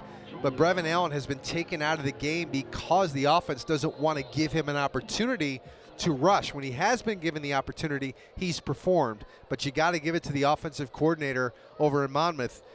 Jeff Gallo has been able to neutralize. Hartley on an empty set, slings it across the middle, and Hill's knocked away. That's great coverage. Tyrese Wright, who's been marked on Hill all day long. He has, and there's a little bit of a size advantage there because Julian Hill going up 6'4", he can get up there. And there's with Tyrese Wright at 6 foot, yeah, still tall, but still a mismatch from a size perspective. Ball thrown a little high, but it was in the hands of Julian Hill. He's got to come down with that ball. Campbell gets the football to start the second half, needing points, down 2 scores here in the second quarter. Wiley Hartley 7 of 16 passing. Hartley slings it over to Hill. Good catch of the 25. Trucks his defender right, and that's a first down, gain of 13. And I've been reminded it was Rafiki who lifted up young Simba. We have a flag in the backfield. Holding, number 50 offense, 10-yard penalty, second down. Campbell, the most penalized team in the Big South, and that's a critical mistake there. Big mistake there. As you see, Quincy Jenkins, the center, as Hernandez is rushing up the field. You see there's no question right there. That's about as clear of a hold as you can get. I mean, right around the neck there, forget it. It's the ref's watching that. A certain ref on the field only watches the offensive line and the defensive line during the play, and that was pretty obvious. Campbell backed up by penalties in this football game, so a 2nd and 20. R.J. Jackson checks into the slot. Caleb Snead all by himself at the top of the field. There's a keeper for Wiley Hartley. Gets a ton of that yardage back. And Hartley close to a first down, gain of 18. Eddie Hahn finally knocked him down, but that's a big gain on 1st and 20. That is a bit. You spread out the offense, which means you spread out the defense, create some lanes. Hartley takes it for the big run, 3rd and short. You see it right here again, the RPO, and look at all of that room in the middle of the field. Big real estate, 3rd and short. Wiley Hartley is not a running quarterback. He's a throwing quarterback who happens to be athletic, a baseball player as well for Campbell's program. And Brian Barr knocked down short of the sticks. Lorenzo Hernandez has been everywhere on defense. That's his 5th tackle. Yeah, he is something. He is something. Again, coming into this game, 7 tackles for loss. He lives in the backfield of the offense as he's got his fist up in the air saying 4th down. Monmouth, they're first. The defense feels that they've done their job. Please set the game clock to 1:21. 1:21, please. Every second counts. And you know, Evan, this is so... It's tasty for a head coach to make a decision like this. We want to go for it. We want to go for it, but you're already down 2 scores. You're deep in your own end. You know, if this is Kevin Kelly, a Presbyterian, yeah, of course he's going to go for it. But I don't think Mike Minter makes that call. And if you're Monmouth, you want Campbell to go for it here, correct? Oh, absolutely. You'd love for them to go for it. 4th and 1 here. Again, Campbell does a good job on 4th and 1. They're 50% coming into today of converting 4th downs. But again, it's the situation of the game. Every game has its own story. Well, you see Monmouth's offense so dominant in Big South play. There's a reason this team's won 12 straight, and it puts a lot of pressure on Campbell's offense, so they elect to go for it here. Wow. That is it. Hey, are they going to try and try to pull them off sides? Absolutely. Could happen here. Peter, this is a game-defining play in the first half. It really 4th and 1 in their own 30-yard line. Wiley Hartley, what say you? Here's the snap, going forward on 4th. A deep ball to Jalen Kelsey, who drops the football, draws the flag on Morales. Defensive pass interference continues the drive. Pass interference, defense number 1. 15-yard penalty, automatic first down. And Peter, to take a shot on 4th and 1? How about the gall of Nick Grimes, the coordinator? Well, I'll tell you what, they looked at the mismatch because Eddie Morales going 5'9" and Jalen Kelsey going 6'2". That is a size mismatch on the near side, so they took advantage of it, and Eddie Morales was arm barring across the body of Jalen Kelsey. Hartley with a flag down is tipped by Eddie Hahn and nearly picked off. And that flag is in the backfield. Going to be encroachment on Monmouth there, lining up in the neutral zone. Offside, defense number 61, 5-yard penalty, still first down. That's Pat Hayden committing the harm, the junior from Deptford, New Jersey. Monmouth, the least penalized team in the conference, 9th best in the country, and today, Peter, each team with 3 penalties. A lot of time left for this Monmouth offense here, right? 50-yard line going in. Wiley Hartley, an empty set where he's 7 of 17 passing, usually 70% on the year.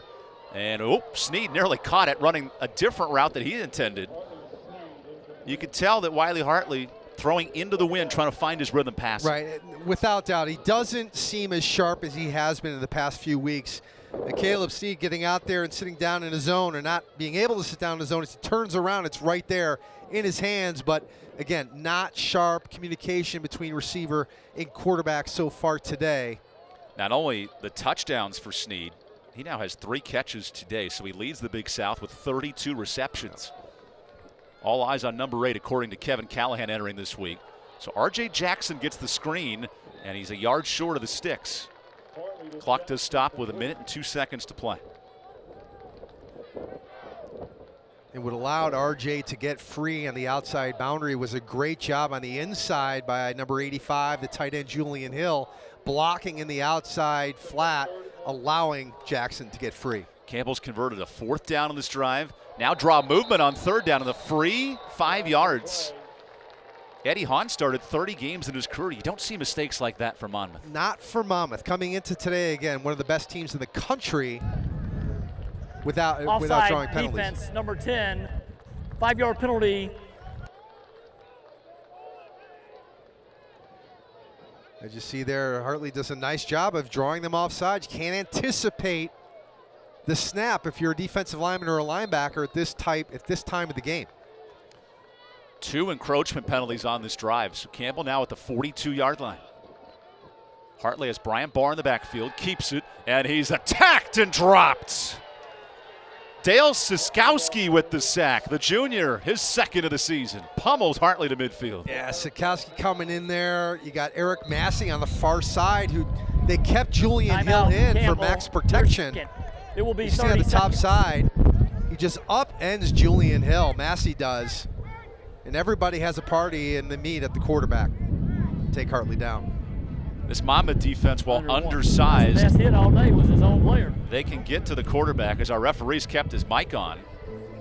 Be curious what Larry Saunders has to say. One more. If our crew can mute the referee real quick as he continues to talk. What we got? One. There we go. We'll let the crew handle it. Thank you to our ESPN production. The ref forgot he had his mic on. I don't know how to tell him either. How do you wave to a referee? Your mic's still hot. I don't know. I think when you leave a ref mic on, it turns into a pay-per-view event, I think. So 50 seconds left in this first half. Monmouth, 12 straight Big South wins, and Campbell's up against it here, facing a 2nd and 18. You don't normally have 2nd and 18 plays in your playbook. You look and try to get. Do you play for a field goal late in the half, or are you going for the full 50 yards? I want points. Hartley on a long 2nd down, slides in the pocket, slings it over the middle, and it's picked off. 2nd interception. That's Eddie Morales jumping in front of R.J. Jackson, and Monmouth a critical 2nd quarter stop. Yeah, it really was. Looks like Hartley was hit as he was throwing, and Eddie Morales with his 2nd interception in the air, just stepping in front. That ball was wobbling as it went through the air. Hartley just has to step up. Too much pressure on the outside for him to step through the pass, as you see Morales stepping in front of the intended receiver for his 2nd interception of the year. How about Monmouth entering this game with only 3 picks? They have 2 in this quarter. Yeah, they have come to play on the defensive side of the ball today as well. So Monmouth gets the football with only 2 timeouts in 42 seconds. This is a unique situation for the Hawks. I'm curious how they approach it. Well, you know, they have the kicker, Ryan Coast, Nick Null, who can actually kick for pretty far length. So here's a handoff to Shurton, who gets 5 yards on 1st down. Monmouth not electing to use the timeout, so I think their intentions are set. Yep. Campbell does get the football to start the 2nd half, so that's why you wonder if Monmouth tries to matriculate 30 yards and set up that kick. Well, you know, yeah, you would think, you know, you never know in the game of football. 2 scores isn't a big margin for Campbell to come back from, but they're satisfied with going into halftime up 2 scores, knowing that Campbell's going to get the ball back, and Campbell's going to have to make some adjustments on the offensive side of the ball to get back into this football game for sure. Monmouth has outscored opponents by 50 points in 2 Big South wins. They are impressive in these first 30 minutes of play. It's the Monmouth Hawks leading by 14 points. Adjustments needed for the home Campbell squad. If they want to beat the man, the reigning champions in Monmouth, they'll need a much better 2nd half performance. We have Marilyn Payne down on the sideline. She's gathering head coach Mike Minner. I'm curious his thoughts. And here's Marilyn with the head coach. Marilyn? You explained the need for your moments for Monmouth to defeat them. What will it take in the 2nd half for them to overcome this with the right attitude? Well, we just got to make some plays on defense right now. You know, our DBs, they're going to attack you. They're going to come after you. And the 2nd half, we got to make plays. What adjustments will result in those plays being made? Well, it's just one-on-one, right? I mean, you see it. It's just making the catch and making the play after the catch. We got to either make the ball or tackle the ball, one of the two. You cannot fall down and let the man run into the end zone, but it's just about people. It's not about anything that we need to do to adjust anything. Our guy just got to make a play. Now, offensively, what's going to have to change for you guys to get more points on the board? Well, we got to run the football, man. We got to be able to get some type of semblance of running the ball so we can get the type of looks we was getting in that first half when we scored 2 times, right? So we got to be able to get them to go some one-on-one situations and not zone us up. All right, thanks for your time, Coach. Thank you.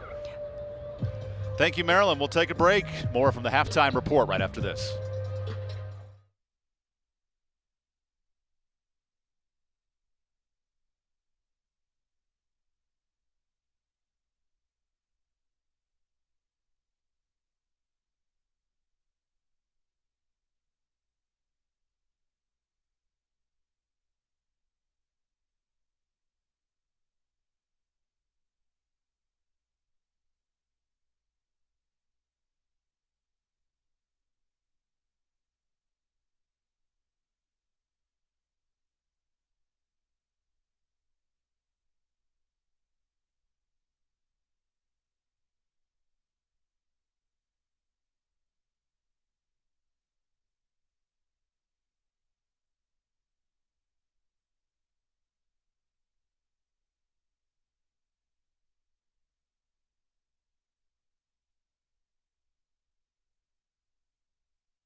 Back at Barker Lane Stadium, a battle of undefeated teams in Big South Conference play. And the reigning champions Monmouth dominating this first half 24-10. They forced 2 turnovers to help the Cops.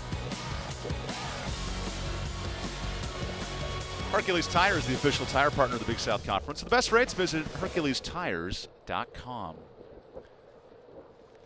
Picture perfect day in Buies Creek, North Carolina. And we're here inside the booth with Peter Montemurno, Evan Budrovich. We mentioned coming in, Campbell wanting to beat the man in Monmouth. Well, all the Hawks have done have exploded for a big passing game, forcing 2 turnovers.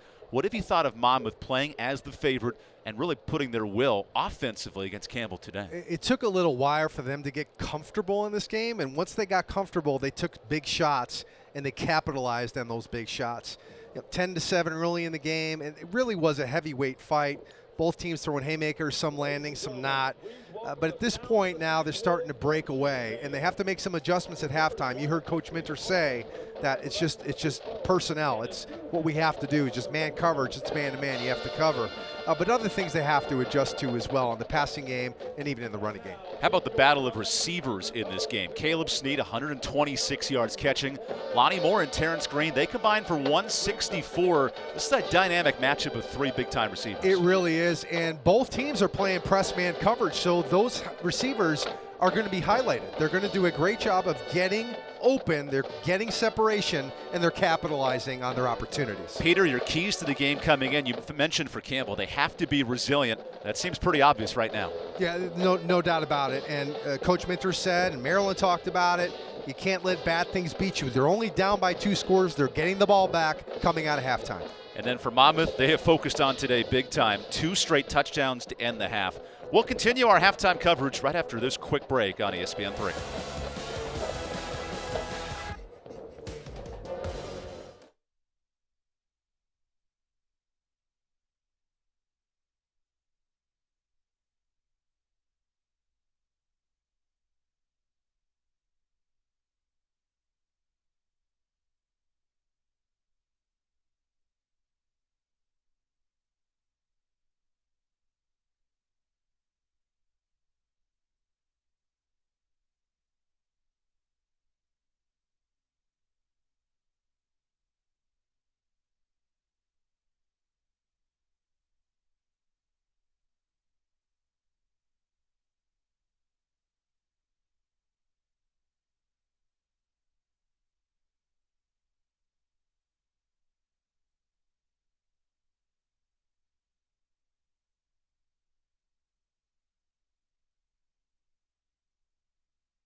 Welcome back to our halftime report. Ingles, a proud sponsor of the Big South Conference. Ingles are impact players, and Peters, we roll the highlights today.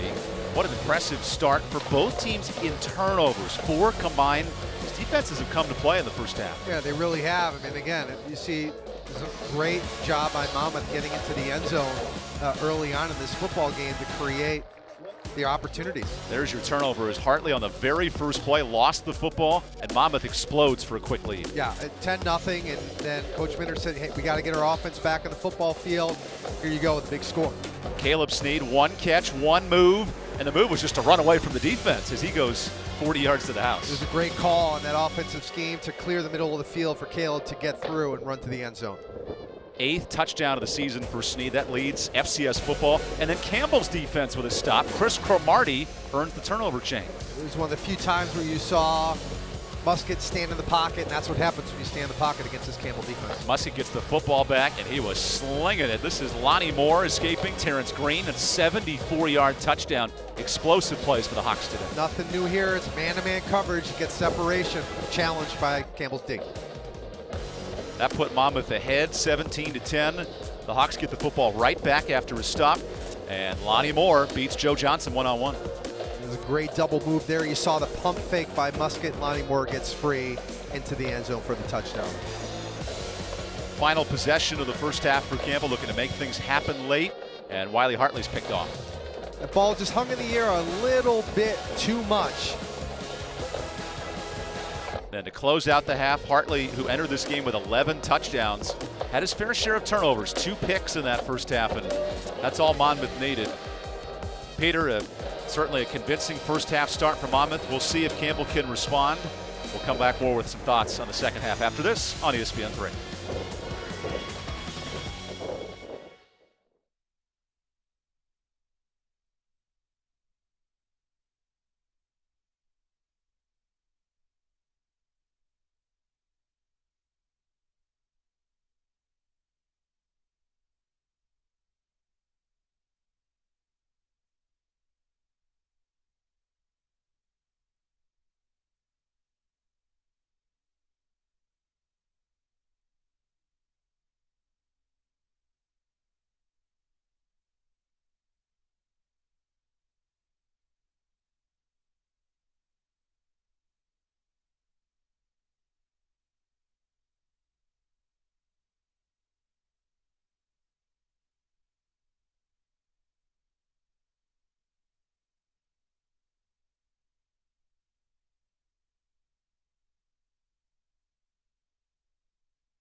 Well, Campbell was down in both their last 2 games, right? The second half. Yeah.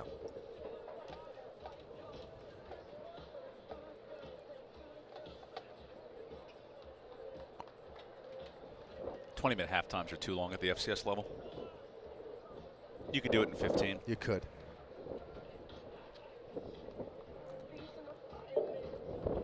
Also 2 missed field goals, or 1 miss. 1 miss, yeah. It should be 24-13. Yep, file that away.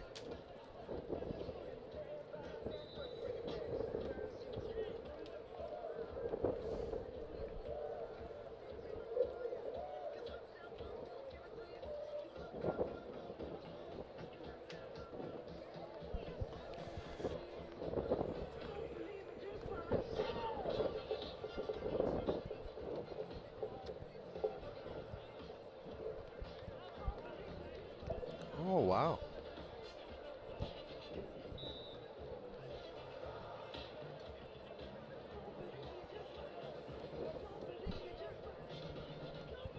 And Maryland has Callahan coming out? Not this break, but the next one. Okay. She's going to get his thoughts on stuff. Yeah. On life or? I hope football, but I didn't really actually ask for specifics. Imagine. Yeah. So we'll start this second half around 3 o'clock. Cool. Started with a third of the people who came to the start of the game.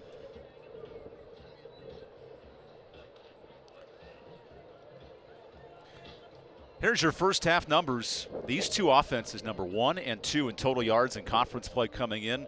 And Peter, Monmouth's passing game, 226 yards. That's been the difference in this first half. It's been the difference. It's just players making plays. It's simple. It's not scheme. It's man coverage and get separation and get open. And look, you see the numbers here. They're pretty much even in terms of total yards. Yes, Monmouth 89 yards more than Campbell, but the bottom row is what you see where the biggest difference is.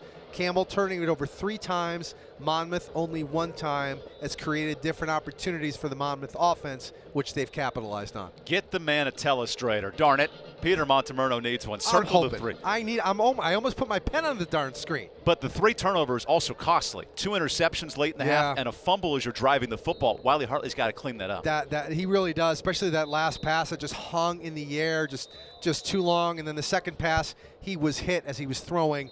Which allowed the defenders to close on the ball quickly. So they have to clean up some things, but they're not far away.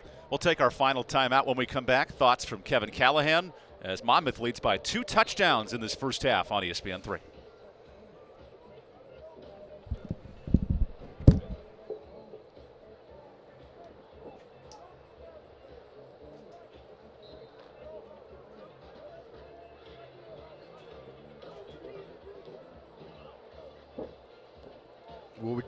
What would you like me to tell him?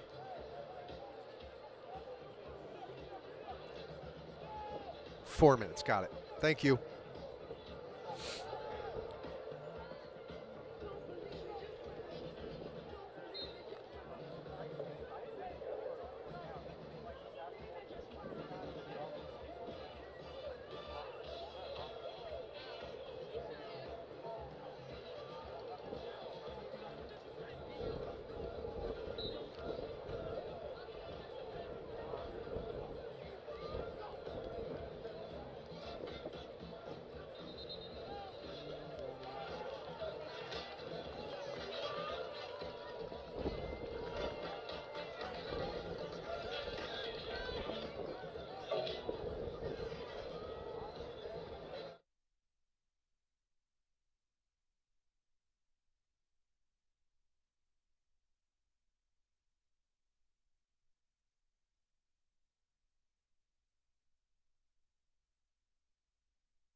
We go down to Maryland Payne with a quick thought from Kevin Callahan. Maryland? Kevin Callahan feels really good about his Monmouth team in particular because they executed exactly what he asked them to start this game. One of the keys for his Hawks team coming on the road is starting fast, and they did just that. He feels that they've executed their deep ball, like we've seen, quite well. All that's left for Monmouth right now, Kevin Callahan says, we just have to finish this exactly as we started it. Maryland, great perspective from an offense that averaged 13 yards per play passing the football. Peter, they now go on the defensive side, and a good chance to get a stop for their defense to start the second half. Well, everybody's had a chance to decompress, look at the whiteboard in halftime. Some coaches yelling on both teams. It's a brand new game in the second half. Monmouth 3-1 this year when leading at the break. That lone loss last week at home to Princeton. Just the third home loss for the Hawks in 4 seasons. Now on the road, this Kevin Callahan bunch, they're the preseason favorites. This is where a team that's predicted to finish well can prove it here in the second half. Yeah, without question. And if you look at Campbell here going into halftime, the past 2 weeks they've met some adversity as well. They've been behind going into the second half of the last 2 football games, and they've come back to win. So they're not foreign to the situation that they're in. Talent level's a little different on the other side, but they have the ability to come back in football games. They lean on the sophomore quarterback, Wiley Hartley, career-high 2 interceptions in the first half. So he feeds it to Brian Barr on the first play of the second. Barr spins off Eddie Hahn, and he gets out to the 30 for a gain of 5. Campbell last week against Gardner-Webb ran the football for 200 yards in the second half. Looks to be the formula for their success today. Well, and offensive coordinator Nick Grimes told us this week that he'd love to see his offense run for 200 yards. That's the goal, 200 yards today. They still have a shot to do it. And Peter, he said 203 specifically. 203, absolutely correct. He called his shot. I don't want to misquote him. 203 yards. His offense only has 36 rushing yards in this half. Good start by Brian Barr in that inside zone and cutting it back, seeing an open lane. Nice gain on first down. Play clock under 7 for Wiley Hartley, who puts it into the belly of Brian Barr. That is at the sticks and enough for a first down. 2 early rushes for Brian Barr, who scored a career-high 3 touchdowns last week. How does he change this offense? Well, you know, he changes it by kind of lures the defense. If he has success, those linebackers get a little bit closer to the line of scrimmage, and that's when you throw behind him to guys like Julian Hill and Caleb Snead. Hill motions over on first down. Hartley slings it to Snead. That's his 4th catch of the game. And Snead dances into Monmouth territory. Look at Snead putting on the moves. He's down to the 35-yard line. No stopping Caleb Snead. That's a gain of 36. Well, there you go. You have a great job by Brian Barr getting the first down on 2 rushes. You run a play action. You get that quick slant across the middle by Snead, making people miss, getting into the territory of Monmouth, and then finally going down right around the 34-yard line of Monmouth. Those touchdown numbers impressive for Snead. And Peter, it's his ability to break tackles that's been fun to watch today. Yeah, and what was great about the first 2 plays with Brian Barr getting yardage, getting a first down, and then you can run the play action and you see what happens. Wiley Hartley has targeted Snead for half his completions in this ball game as Barr zips up the left hash. That's a huge gain of 6. And all of a sudden, a little pushing and shoving. Don't tell me these 2 teams don't know what's on the line here with undefeated Big South teams. Yeah, man. You see Brian Barr getting up. He's clapping really fast, getting back to the huddle there, getting the call from the sideline. He is juiced up early on in this second half. Brian Barr is. Another big gain on first down. Campbell averaged 2 yards a carry in the first half. They've averaged 7 yards a rush here in the second. Hartley play action as Hill to his left. That's an easy catch. Breaks the tackle. And Hill pushes the defender right out of bounds. So Wiley Hartley clearly has 2 targets, Julian Hill and Caleb Snead. That's it, and you're running the ball so well, that's what's going to happen on the backside of those plays where you see Julian Hill, he goes in motion, he looks right back out in the outside flat. You can't take him down. You got to get him head on or he was going to run right through you as he does there for a first down for Campbell. 36 yards receiving for Julian Hill. He compliments Caleb Snead, 155 yards for the tandem. This offense without the services of starting quarterback Haj Malik Williams for the 4th straight week. Leaning on Hartley today, gives it to Brian Barr. And Barr bashes forward for 3. So this drive to start the second half, much different than what we saw in the first half for Campbell. How have things changed? Well, the things have changed. They've gotten some positive yardage running the football.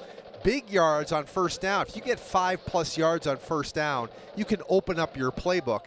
That play, they were limited a little bit. They still got positive yards, but they're getting yardage on first down running the football, which opens up more for the guys like Caleb Snead and Hill, and you can run that play action to freeze your linebackers. Bryant Barr 3 yards shy of 100 last week.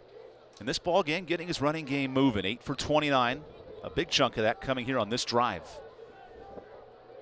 2nd and 7 for Hartley. Gives it off to Bryant Barr. And Monmouth on the stop. Ryan Moran, the junior captain of this defense. He was a former scout team player 2 years ago for Monmouth. Now an all-conference defender in the Big South. Part of this veteran-oriented Monmouth defense. That's the thing. Talk about the veterans all game long with this Monmouth team. When you get to talk in the offseason and lift weights in the offseason, that helps you during the season. Campbell started the football at their own 25 to open up this drive. Now into the red zone where they've stalled twice. Yes. A missed field goal and 1 make on 2 drives. 3rd and 5 for Hartley. Has Barr. Good swing route. And an excellent tackle. Ryan Moran, his 2nd straight stop. You said it again, and they were in man coverage, so that was Ryan Moran's responsibility, seeing the running back out of the backfield. Offense is staying on the field. Some personnel changes. See the replay here. Moran watches Bryant Barr. His eyes are on him the entire time, and after he makes the catch, he brings him down. So C.J. Freeman enters in at tailback on this play. The 5th-year senior from Greensboro replaces Bryant Barr. And Campbell has gone for it on 4 fourth downs today. They've made the first 3. They'll make the 4th as Freeman gets the first down. He gains 4. Nothing fancy there, Evan. You just hat on a hat, and you get the offensive line to get below the defensive line, drive them up the field, first down. How about the gall from Mike Minner? He's gone for it on 4 fourth downs, twice in his own territory in this game. 100% on first down, that 4th down. That's pretty impressive in a football game of this magnitude. We asked Mike Minner about his philosophy on getting the football in the second half. He says when his team is the better football team, he wants the ball in the second half, and they're trying to prove it with an opening drive. Hartley on 1st and just outside of goal to go. Gives it to Freeman, and he's dragged down after a gain of 1. That's Dominic Spano on the stop. Monmouth's defensive line a bit undersized, but players like Sheku Tankara and Dominic Spano and Nick Shoemaker, the 2nd string, has provided a nice benefit. And they're quick. And they're quick off. They don't stay blocked. They use their hands very well. 2nd and 9. Campbell does not have to score in this situation. Boy, they need a touchdown, however. Last points came midway through the 2nd quarter on a field goal from Isaac Riffle from 29 yards. 6'2" versus 5'9" on the near side. Snead by himself on the slot. Hartley goes the other way. Wow, a lot of contact. That's Dervon Pesnell versus Jalen Dotson, the true freshman, in coverage. Yeah, there was a lot of contact there as he goes up, airborne, almost parallel to the ground, trying to catch that. Hartley throws sharp to the outside, as you see right there. Ball was a little bit uncatchable as the ball was behind him, trying to go back shoulder. Jalen Dotson, 2nd team all-conference in high school at Good Counsel in Maryland. This is a big challenge here in the Big South today. Hill comes in motion on 3rd and 9. These are the moments where the maturation process is tested for Wiley Hartley. That's exactly correct. That's exactly correct. The sophomore is 3-0 as the starter. Now his biggest game against the Big South leaders in Monmouth. Hartley to the end zone, wants Snead. It's tipped and knocked incomplete. Justin Terry, the all-conference corner, saved a touchdown. He did. Justin Terry with a nice job of tipping it out of the hands. Caleb Snead came across the formation. Hartley waited for him. But just a nice job at a defender tipping that ball. Snead got his hands on it. But Snead tried to popcorn it to himself. He did, with about 2 tips. He tried that tip drill in practice. And Snead is pleading his case. I'm not sure if he wants the route to him, or there's a lot of talk with Anthony Whedon, the receiver coach. Yep. There's a lot of conversation down there, but they'll get that all fixed, and then they're going to have a field goal try here. So Snead stays on the bench with 4 catches. And now the field goal unit needs to decide who's on the field. A lot of movement here as Isaac Riffle attempts the 28-yarder. That kick has the distance, but hits the upright. 2 missed field goals for Isaac Riffle. And when we come back, Monmouth looks to extend a 2-touchdown lead here on ESPN 3. The right way to top a sub is with real red wine vinegar made from red grapes and no food coloring. And the right way to film it is in slow motion. Obviously. Because authentic ingredients make a sub above. Power isn't born, it's built over time. For over 65 years, Hercules Tires has been providing the muscle to move more drivers. Whatever the vehicle, whatever the terrain. And we back it with a powerful protection plan. So wherever the road or the trail takes you, we have the selection, value, and strength to get you there. Hercules Tires, ride on our strength. Big things are happening this year across the South, from the mountains to the coast. The fast are getting faster. The strong are getting stronger. And the best is getting better. Get ready to raise your expectations. Get ready for something big. Ingalls, a proud sponsor of Big South football. There's not a secret to what actually happens behind the scenes at a bank. Here at First Citizens, we're trying to educate the client in each step of what's actually going to happen and actually have them make the educated decision around what steps and what options they utilize. We want to become that trusted advisor that actually guides them down that road, helping you reach your goals. That's Forever First. The right way to top a sub is with real red wine vinegar made from red grapes and no food coloring.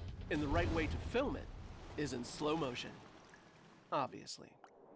Because authentic ingredients make a sub above. Missed field goal by Isaac Riffle stalls a 6.5-minute drive, so Monmouth maintains a 2-touchdown lead.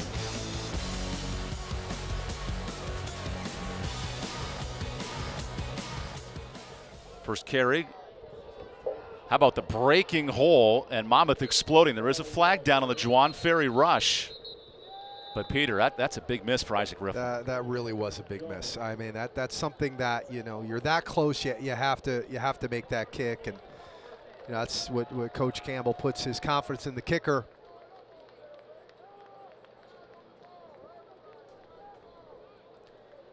So an early holding call backs up Monmouth.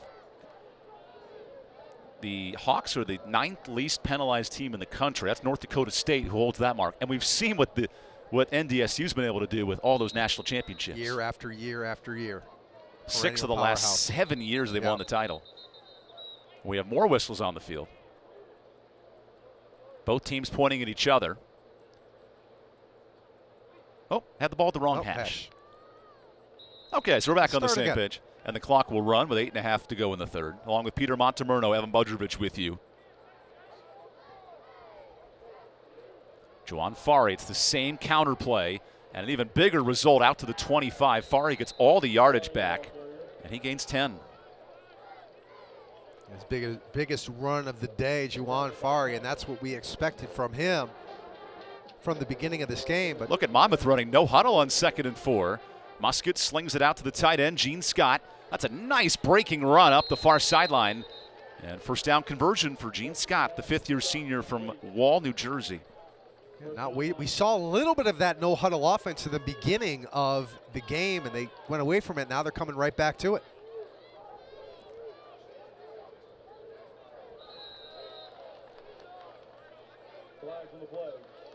We have a whistle and a flag here. Offside, defense number 98, 5-yard penalty, still first down. And Maryland, how about the development of Tony Musket, the quarterback for Monmouth?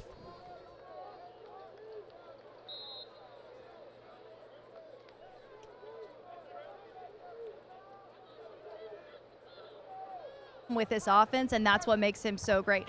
Tony Muskett, the youngest quarterback that Kevin Callahan's ever started in his nearly 30 years at Monmouth. Muskett got to Monmouth ready and willing to run an offense at a high level for a young guy because of his high school experience, but the difference to this point in the season has been his development and his comfort with reading defenses and understanding how to make the right decisions based on how much faster the college game moves than the high school game for him. Well, Marilyn, thank you. And that completion for Muskett moves the chains to Lonnie Moore. Takes a shot again. Oh, Green with some tight bumping coverage. No flag on that one. That's Jonathan Jones in the back end. You mentioned the one-on-one battles Campbell had to win in the second half. Muskett's taken advantage in the passing game. He has, and they haven't stopped. I mean, Campbell's coming out with confidence in their defensive backs to stay there with the man coverage. And in the first half, it wasn't working out for them.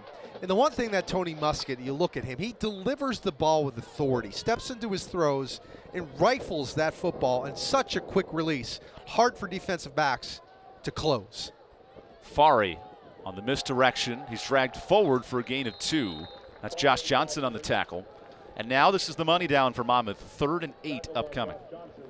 And both teams haven't done well on third down coming into the second half today, so they've been challenged on both sides of the football, for both sides of the sideline for each offense. And is this a 4-down territory here for Monmouth at the 30-yard line?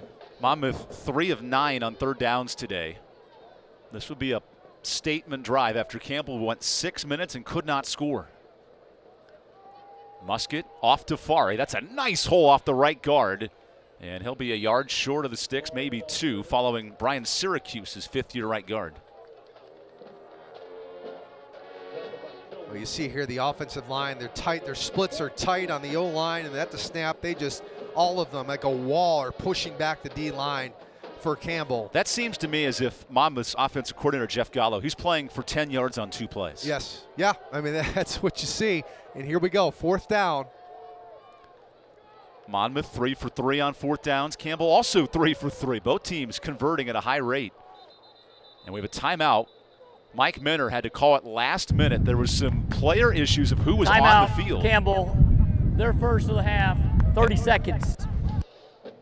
And Coach Minner talking to the referee, calling over the white cap to talk about something that he sees that the refs aren't seeing. Now, Monmouth made a substitution. Was Campbell given enough time to sub their player in? That's correct. Good eyes, Evan. Mike Minner gets his answer and walks back to the sideline, contemplating on what's next for this defense on 4th and 2. Peter, how important is this 4th down for Monmouth's offense? It's gigantic, right? You don't want to give the ball back. Just like where Campbell was, they were deep into Campbell's end, into their zone, and they weren't able to bring up points. Same thing here. You want to get points, even though you're up by 2 scores. You still want to start creating some separation as this game prolongs into the second half. This is a big play for both squads. Mike Minner mentioned entering the week, his defensive line must win every matchup for his team to have success. Yes. And none bigger here than 4th and 2. Campbell went 6 minutes to start the second half, did not score. Now Monmouth in the Wildcat with Juwan Fari. Takes it, gets nowhere, and a defensive stop on 4th down gives the Camels the football back. Well, that was big because Monmouth came out in 21 personnel, 2 tight ends, 1 running back. The Wildcat snapped directly to the running back, but a great job on the inside, led by Cromartie. Didn't allow the offensive line to get below them. Low man wins on 4th and 2, and the defensive line did a great job collectively on closing that gap and forcing that turnover back to their offense. Juwan Fari, 11 carries for 51 yards, and Campbell's defense had the whole line stacked up. 6 defensive linemen. They knew what was coming. Monmouth knew what was coming, and the defense won the battle. Here it is, just stop us. That was a great job by the defense for Campbell. So Wiley Hartley back to work. His last drive was efficient, but Campbell could not convert on a 29-yard field goal. Bryant Barr, the first carry of this rush, and Hernandez drops him. The ball is ruled down, but another tackle for loss for Lorenzo Hernandez. He's a superstar. I mean, Lorenzo Hernandez is a superstar. Coming into today, again, 14 tackles, causes fits for an offense, is in their backfield all day. They ran a stunt on that play. They slanted Lorenzo down from A gap to B gap, gets through into the backfield, and causes a 4-yard loss. Lorenzo Hernandez played high school football with Max Smith, the backup quarterback here from Monmouth. Recruited Lorenzo as a transfer, and he's been a huge piece of this defensive line. Campbell's offense averaging just 4 yards a play. They've struggled to move the football against this Monmouth defense. Hartley slings it. It's tipped at the line, and Eddie Hahn jumps up to knock it down. If Eddie Hahn does not jump up as high as he could to knock that down, Caleb Snead is still running down the field. That is a game-changing play. If he doesn't make the tip, it was actually number 10, Eddie Hahn, jumping up as high as he could to knock that down. If he doesn't, Caleb Snead is off to the races. Not an ideal yardage situation for Campbell. 3rd and 15 as Eddie Hahn, the all-conference linebacker, there to make the stop. Hartley is 11 of 24 passing. Has time. There's Snead. Oh, he almost had it. Would have been short.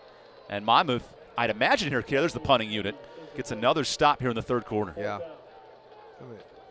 And good play by the defense of Monmouth here, keeping everything in front of them.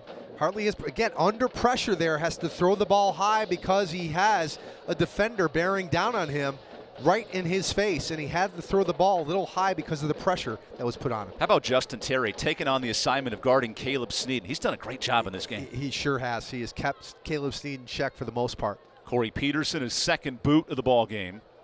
And Morales calls for the fair catch. Great field position for Monmouth. And the Hawks get the football when we come back here in a battle for first place on ESPN 3.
For anything that may happen on game day. So grab yourself an ice-cold Mountain Dew. Cheer your team on and enjoy the game.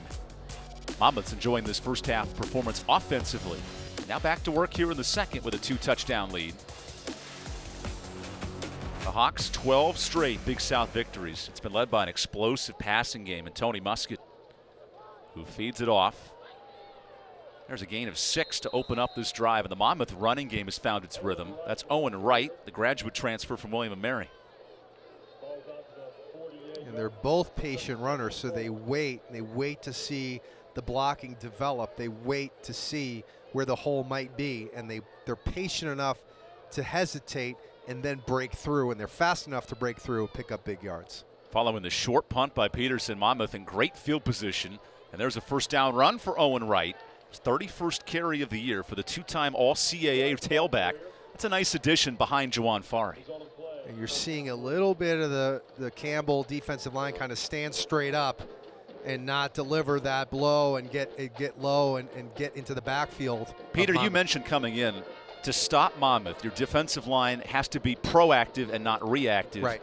How has that changed in the second half? They're catching instead of delivering. They're catching the blocks instead of getting across the line of scrimmage. Under 4 minutes to play in this third quarter, Monmouth is pulling ahead with a running game. Now it's 79 yards. Trying it again. There's a nice hole on first down and a gain of 4 out to the 41. Not as much Juwan Fari on this drive, but Owen Wright doing his part. Yeah, and DJ Jackson, the defensive tackle for Campbell, does a nice job of getting into the backfield of Monmouth in that play and kind of disrupting the running back going over to the right side, Owen Wright, but it was not enough backfill by the Campbell defense on the backside. Monmouth has eclipsed 100 yards on the ground, most of it coming in the second half. Musket all by himself. You see the pressure in his face on 2nd and 6. Slings it across to Lonnie Moore, who beats Dorian Jones right at the sticks. 3rd and short upcoming. Well, Lonnie Moore does a good job of reading leverage. He sees that the linebackers are close to the line of scrimmage, so that's an option route for him. Some option, I mean, he's going to look and see what's open, and he's going to break towards that area, and the quarterback knows that. Tony Musket knows what coverage it is. We talked about his smarts of reading a defense before the snap, so it was a quick pitch and catch that creates a very makeable 3rd down for them. Lonnie Moore last week, a season-low 35 yards in the loss to Princeton. He's up to 87 in this game. We're only in the 3rd quarter. Play clock at 4. Musket sees it. Timeout Monmouth. Timeout. As the Hawks Monmouth. think this over with 2:16 to First play. half. When we come back, Monmouth Full going media for it on timeout. 3rd and 1 right after this.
Peter, entering this game, Campbell had dominated the turnover battle in Big South play, but -2 in this game, a slight difference. Big difference. You know, they had 3 straight games of 18 turnovers, and you know, they ran into a little bit of a buzzsaw with this offense, and here's a penalty. Number 76, 5-yard penalty. Big. Monmouth, the 9th best team, fewest penalties in the country. They've had 7 for 50 yards. You know, that's been the bane of their existence in this game, of these penalties that have held them back.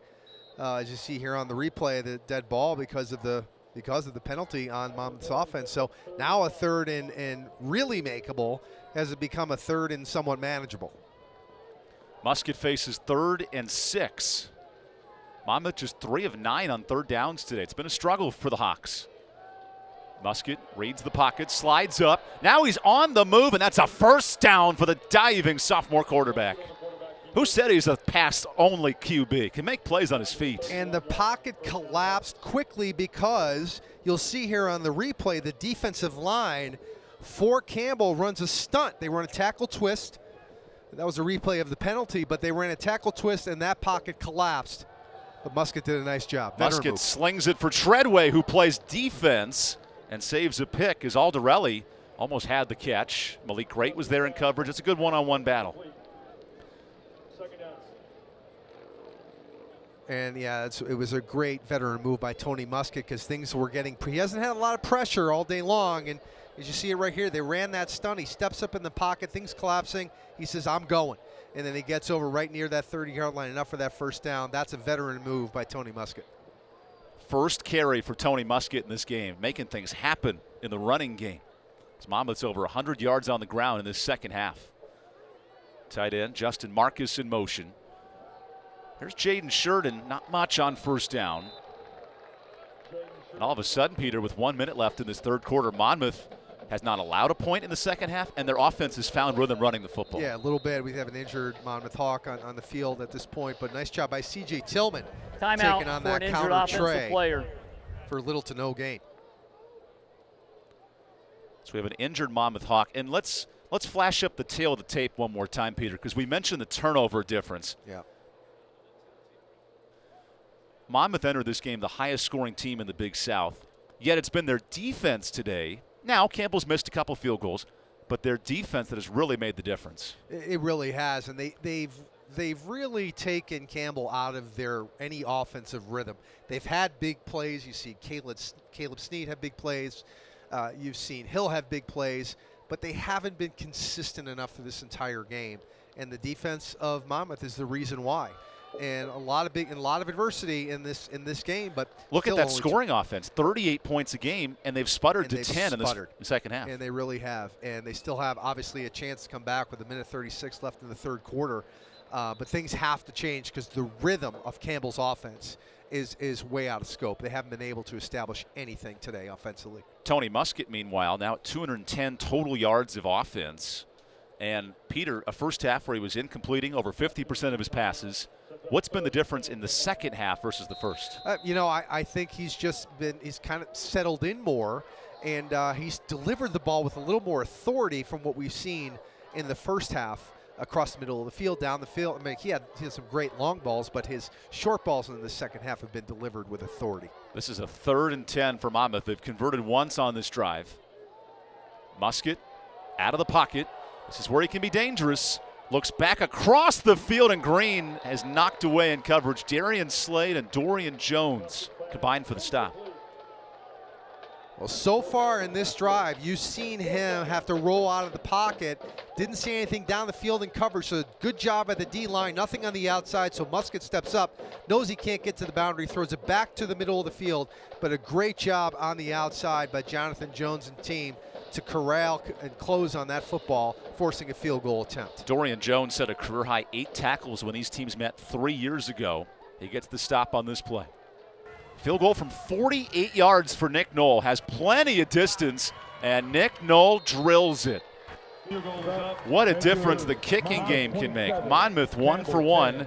Campbell 1 for 3 in field goals. It's a different game when you have a field goal kicker that can kick from that distance, and the confidence the coach has in you to not have to go for it in that area of the field. But still, giving up only 3 points to this Campbell defense still gives them an opportunity in this football game. But the offense has to make some changes as they get the ball back here with a minute to go in the third quarter.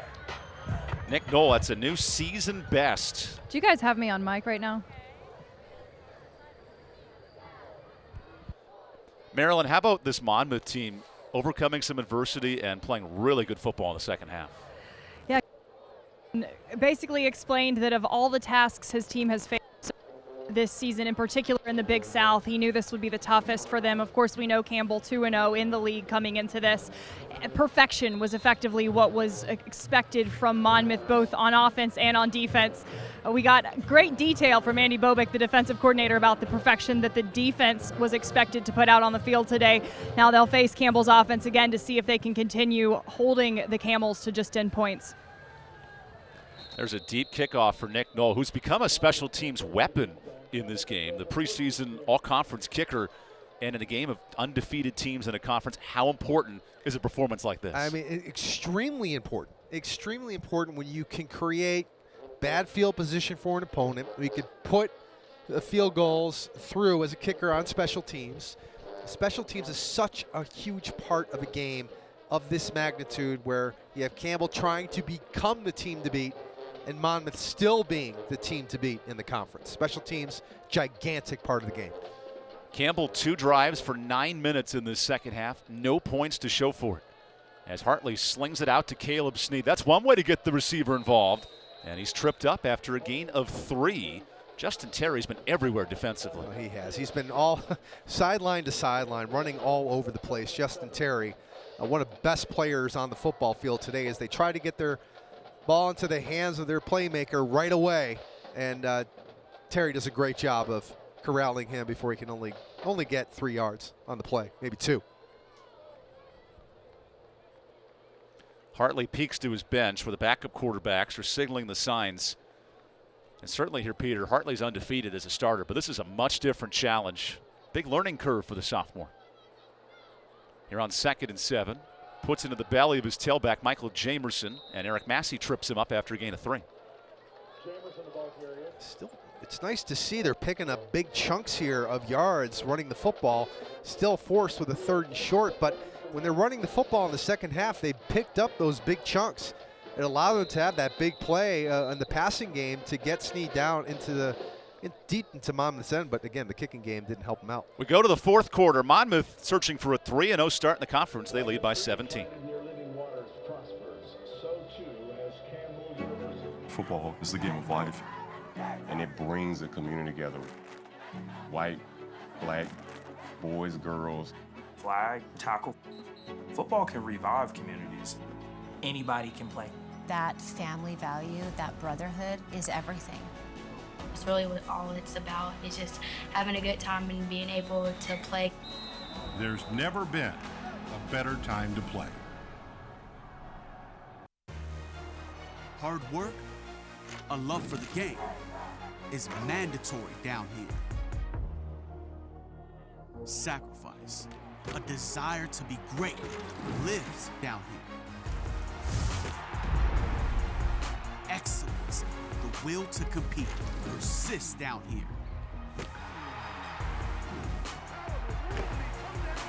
This is the Big South, where winners are made.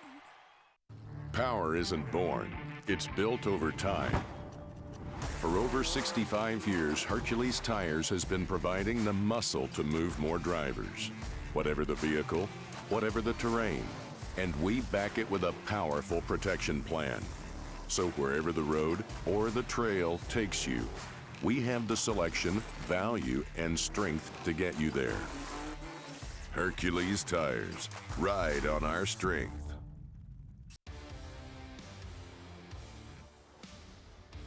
Hi, I'm Coach Mike Mentor, head football coach at Campbell University. If you're looking for a new car, go check out my friends at Wilkerson, Chevrolet, Cadillac, Buick, and GMC in Sanford.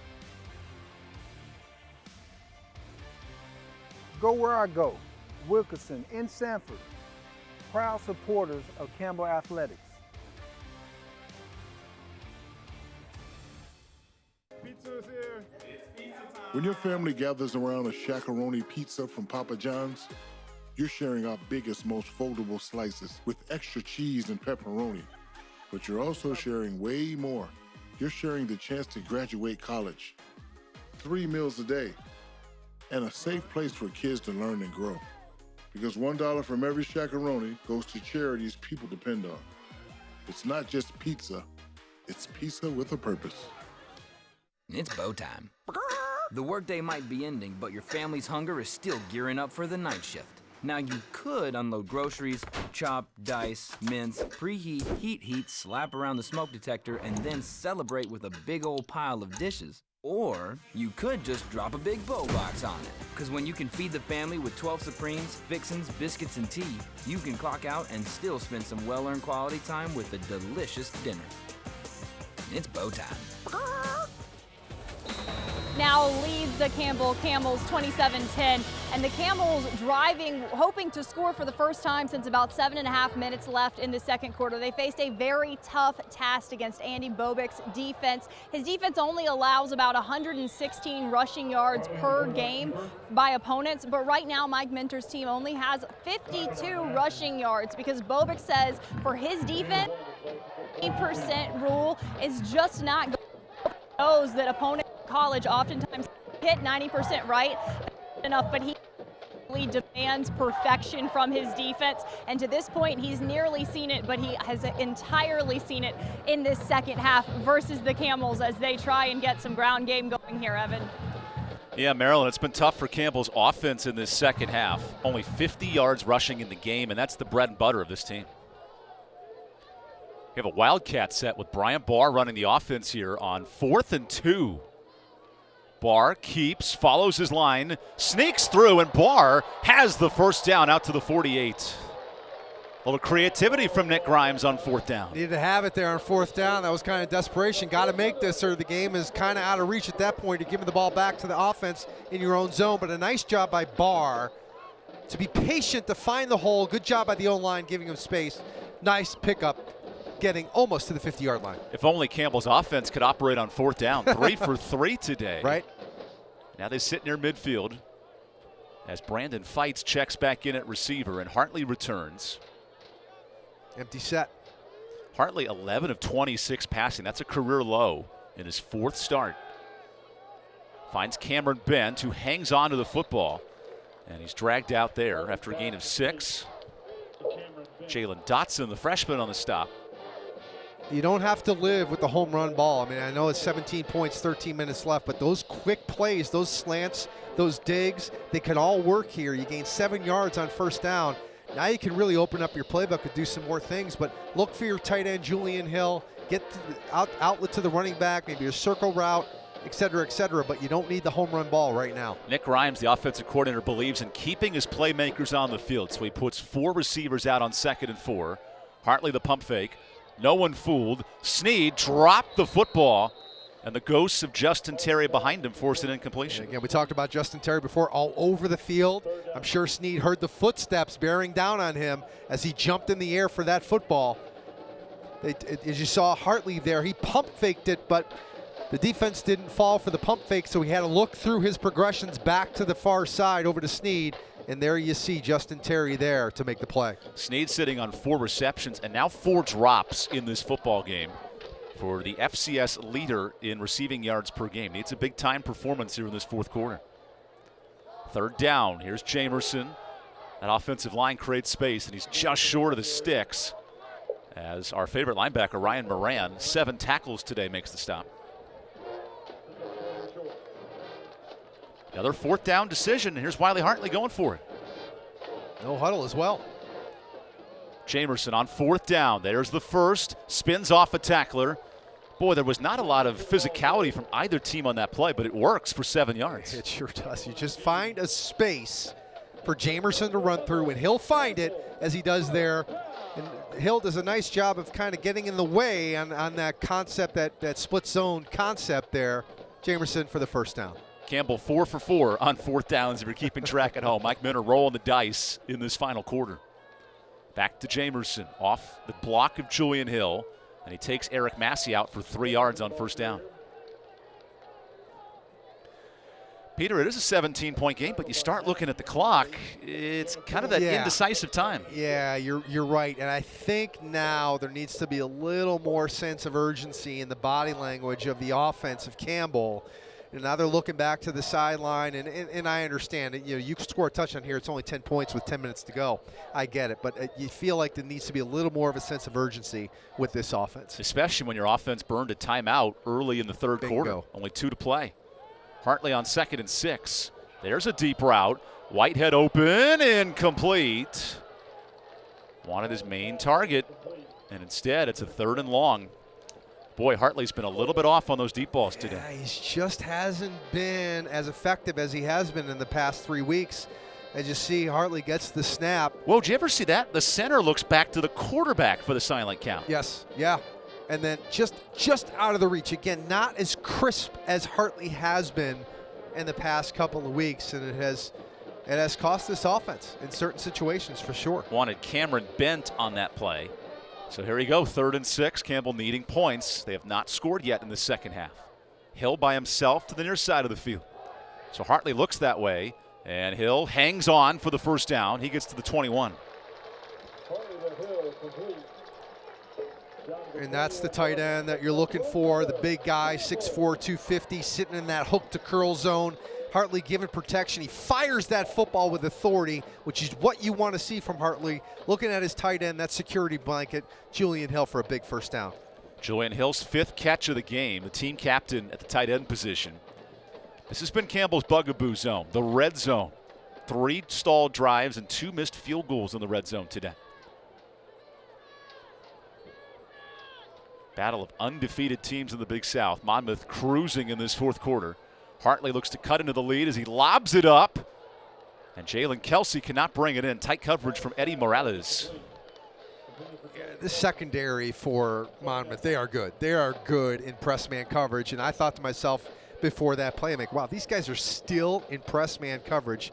And they haven't gone away from it, and it has served them very well. They're playing great. They're playing great football, this secondary for Monmouth today. D coordinator Andy Bobick said his team has to be locked in and understand how to fix mistakes. They got beat 31-28 last week. They made the adjustment. Defense is locked in today. Play clock under 10 for Hartley here on 2nd and 10. So he feeds it off to Jamerson. Nowhere to go, and he's spun down by a trio of defenders. Justin O'Ban on the first to grab him. And Peter, 10.5 minutes to go. This is a 17-point game. Yeah. Yep, 3rd and long here as you see Eddie Hahn dialed in, he folds under to make sure Jamerson doesn't get away. Good job by the defense of staying home on the backside. Media timeout. So we'll take the timeout as well. Monmouth leading by 17 as they treat Eric Massey on the field.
This Big South broadcast is brought to you by Sunbelt Rentals. We have equipment for that.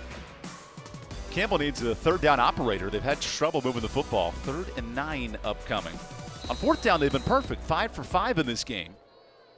As Wiley Hartley in his 4th career start, looking to avenge a tough outing, 11 of 26 passing. Hartley on this 3rd down is sacked from behind. The ball is loose and picked up by a Campbell offensive lineman. Otherwise, that would have been a win for Monmouth as Danny Corbett recovers the Ruling fumble. on the field is a fumble recovered by the offense. It's 4th down. I mean, they ran a blitz on the near side with Justin Terry coming off the corner. I mean, just puts his helmet in the middle of the back of just Wiley Hartley and brings him to the ground. Justin Terry with a designed blitz that you haven't seen a lot of today from Monmouth. Isaac Riffle needs to shake off the demons. 2 missed field goals inside of 30. Now he kicks from some distance here. 44-yard attempt.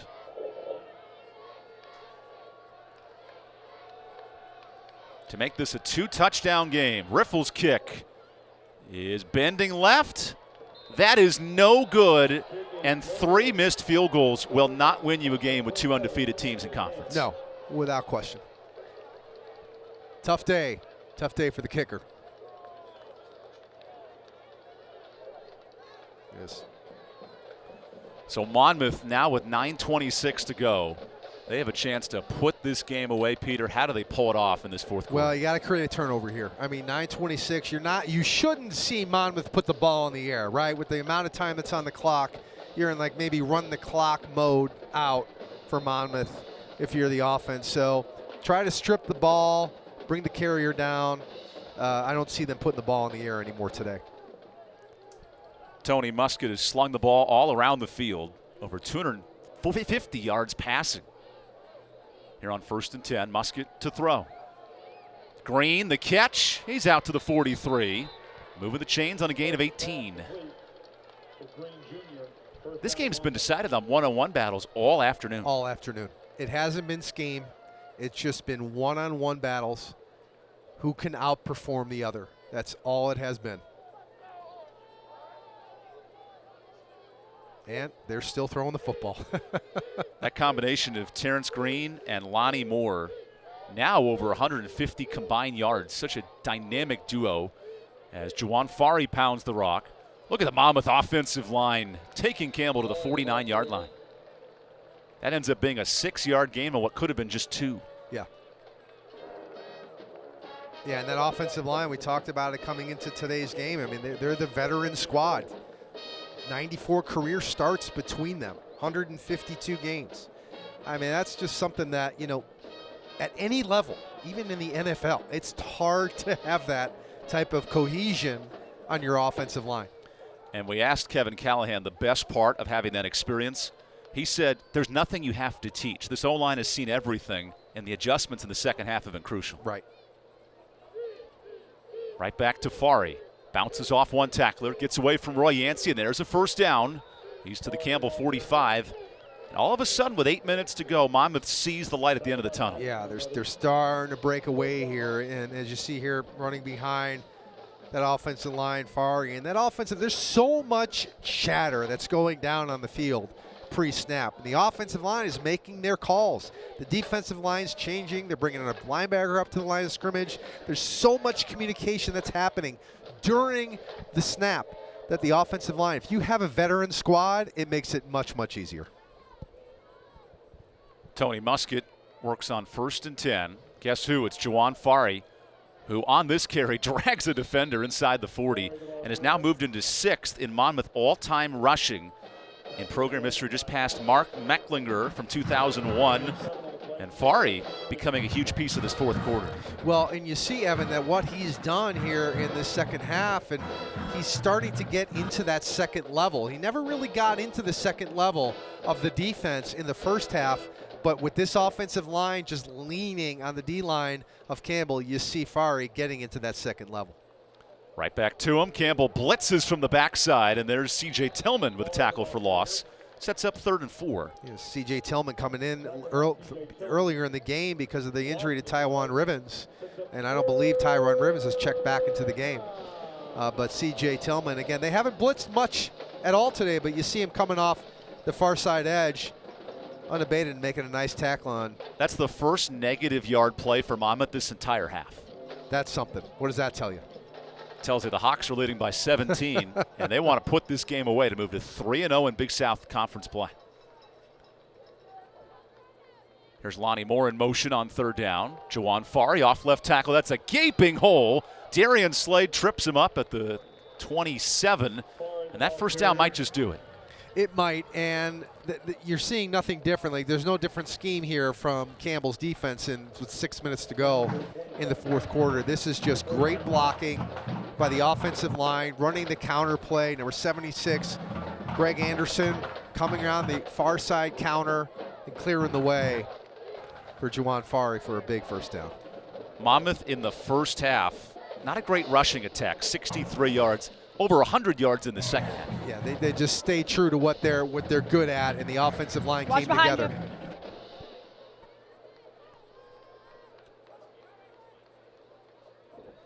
You. Musket gives it off to Sheridan, who spins for a yard, maybe two. Monmouth's been committed to the run on this drive. Last season in the spring, they led the Big South in rushing yards, top 10 in the country. More of a passing offense this season, but how about the ability from the offensive coordinator to switch Jeff Gallo to a running attack here in the fourth? Yeah, I mean, when you're multi-dimensional like this, it just the talent that you have at the skill positions, but more importantly, when you have a quarterback who's only a sophomore that can grasp this offense as quickly as he did and read defenses as quickly as he did, that's a recipe for a far advance, possibly into the playoffs. Under 5 minutes to play in this fourth quarter. Monmouth churning out running yards. So Juwan Fari splits through a hole inside the 20, breaks a tackle there at the 15, and he's pushed out. As Juwan Fari is pounding the football, Aaron Maddox touches him out. And Peter, there's no stopping this offensive line in the fourth quarter. No, at this point, and you know, you look back, and this is what coaches do. They're going to look at the film and just see the replay here. Fari getting to the second level, and then over to the boundary, reading a block, and getting to the far side boundary and out of bounds for another first down. But the coaches are going to look at, okay, what happened from 10 to 7? What happened when it was 10 to 7? And where could we have done better? And those are the questions that they're going to ask themselves over the next 48 hours as they prepare for next week's game. Monmouth controlling time of possession, now +8 in total minutes in this second half. Feeding it on the ground to Fari. And he's tripped up by Roy Yancey after a gain of 1. We've talked about this offensive line. Maryland, how about the presence of the center, A.J. Ferris, leading the charge for this unit? Explained is in his offensive coordinator position without a shadow of a doubt. A.J. Ferris is the straw that stirs the drink for the offensive line. He's one of the 4 grad students on that line and the one redshirt senior. He's just A.J., Gallo says. He's aggressive, smart, loud, and so witty. It makes that group have so much fun. They're having fun running the football, Maryland, in the second half. Over 100 yards on the ground, and most of it coming on these last 2 drives. It really has been impressive here at the end of the game to close this one out for Monmouth. Jaden Sheridan slips through a tackle and gets to the 10-yard line, so a 3rd and 6 yards upcoming. I think if Reggie Jackson's out there watching this game, he would have appreciated Maryland's straw that stirs the drink comment. I like that. It's just not the straw in the haystack that the Campbell's searching for, as the Camels are facing a tough task here with 3 minutes to play. Monmouth on the verge of its 13th straight Big South victory. I mean, Kevin Callahan is just such a great job, and this is a litmus test and a measuring stick for Campbell. I mean, if they want to be in that position to be the Big South Conference champions, they know what they have to do. Moving on. 3rd and 6. Musket back to Fari. That's a gaping hole, and Campbell surrenders a touchdown. I'm not sure the clock management decision there is Fari easily into the end zone. Yeah, that's an offensive line's dream, that drive. You just give it to your running backs after the first pass that they had, the first play on this drive. But Juwan Fari just shows who he is and the reason why he's had 25 touchdowns in 21 games coming into today. He's a heck of a running back running behind a heck of an offensive line. Juwan Fari now top 5 in the country in rushing touchdowns. He gets his first of the game, and that's the final punch that Monmouth needed to cap off this victory. Nick Knoll with the extra point.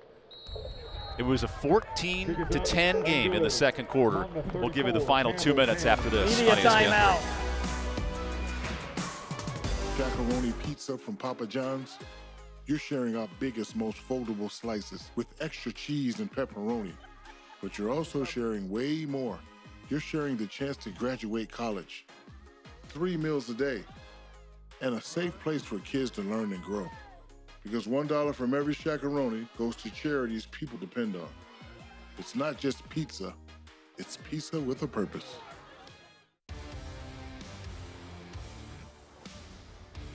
Hi, I'm Coach Mike Minter, head football coach at Campbell University. If you're looking for a new car, go check out my friends at Wilkerson, Chevrolet, Cadillac, Buick, and GMC in Sanford. Go where I go, Wilkerson in Sanford, proud supporters of Campbell Athletics. It's bow time. The workday might be ending, but your family's hunger is still gearing up for the night shift. Now you could unload groceries, chop, dice, mince, preheat, heat, slap around the smoke detector, and then celebrate with a big old pile of dishes. Or you could just drop a big bow box on it. Because when you can feed the family with 12 Supremes, fixins, biscuits, and tea, you can clock out and still spend some well-earned quality time with a delicious dinner. It's bow time. In the last 10 years, Emerge Orthopedics has really been on the forefront of doing orthopedic urgent care. We realize that a lot of these accidents happen after hours, and patients want to get seen and get diagnosed and get taken care of. Emerge has a number of orthopedic urgent cares throughout the Triangle, and some of which are open 7 days a week, open till 9 o'clock at night, and that's been a huge benefit to patients. Patients routinely give us compliments on that and the care they receive there. First Citizens, a presenting sponsor of this Big South broadcast. Proud sponsor of our presentation today. Forever First Citizens Bank.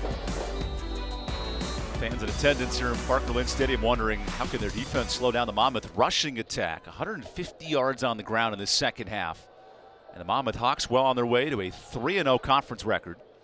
Here's Nick Noel on the pooch kick. Campbell snatches at the 15. Jalen Kelsey with a flag down. Goes up this near sideline. 2 flags, in fact, and this is coming back.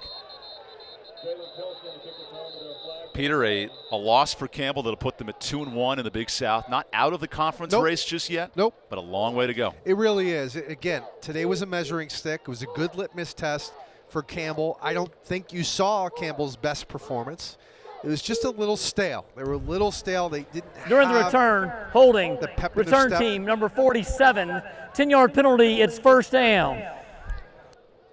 As you see the flag there on the replay, bringing that ball back. Just nothing going right here for Campbell today with 2.5 to go here in the game.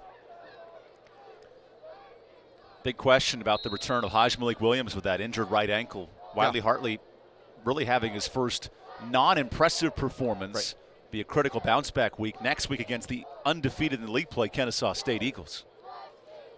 Hartley on first down. Finds R.J. Jackson. Good pitch and catch of 16 yards. And that's the delivery of the football we were looking for consistently all day today. And you see here to Jackson, great job on the route, great job on the delivery by Hartley stepping into the throw and creating a nice big play for them. Kennesaw State, North Carolina A&T playing today at undefeated ranks. Campbell and Monmouth, the other 2 undefeated teams in the league, as Caleb Snead gets a first down reception. There is a flag down. If that stands, it's his 6th catch of the game. Offside defense, that penalty is declined. First down, the clock will start on the snap. So 6 receptions for Caleb Snead. He's over 160 yards in this game. Just haven't found many other options in this passing That's attack. the thing. You see Hartley in there. Good job by the offensive line. There's Snead, pitch and catch.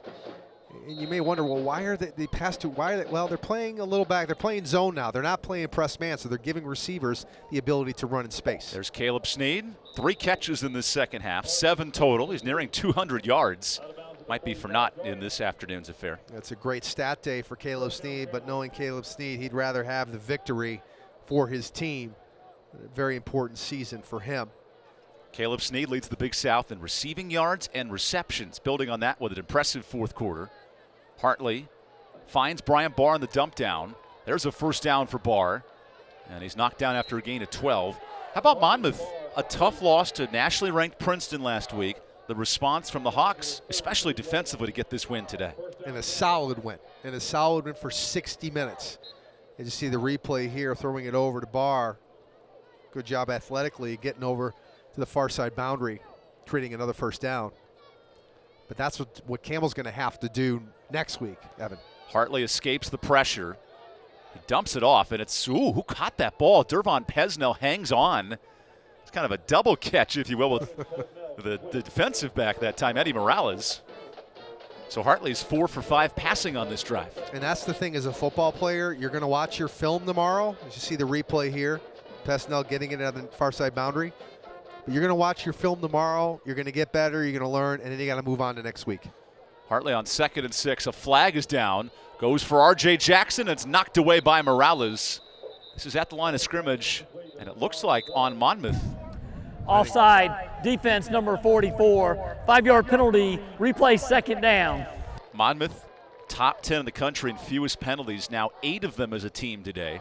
Haven't been costly, but certainly important. Oh, and they're going to hear it. Even though they won this game in the film tomorrow, they're going to hear about it. Coach Callahan does not put up with those, especially pre-snap penalties, where they're more mental than they are physical. Final minute in this 4th quarter as Monmouth searches for a 13th straight Big South victory. And the defense has done its job, limiting Campbell to just 10 points. Hartley, that's a forward run, and he gets the first down. Needed 1, gets 4. We have an injured Monmouth defender on the ground. That's Dale Sikowski. Timeout for an injured player on the defense. You know, you've had. We'll take the media timeout for the injury, and we'll come back for the final minute here in the 4th quarter. Media timeout.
Welcome back to Barker Lane Stadium, here with Peter Montemurno and Marilyn Payne on the sidelines. Evan Budrovich here as Monmouth well on its way to a 3-0 start in Big South Conference play.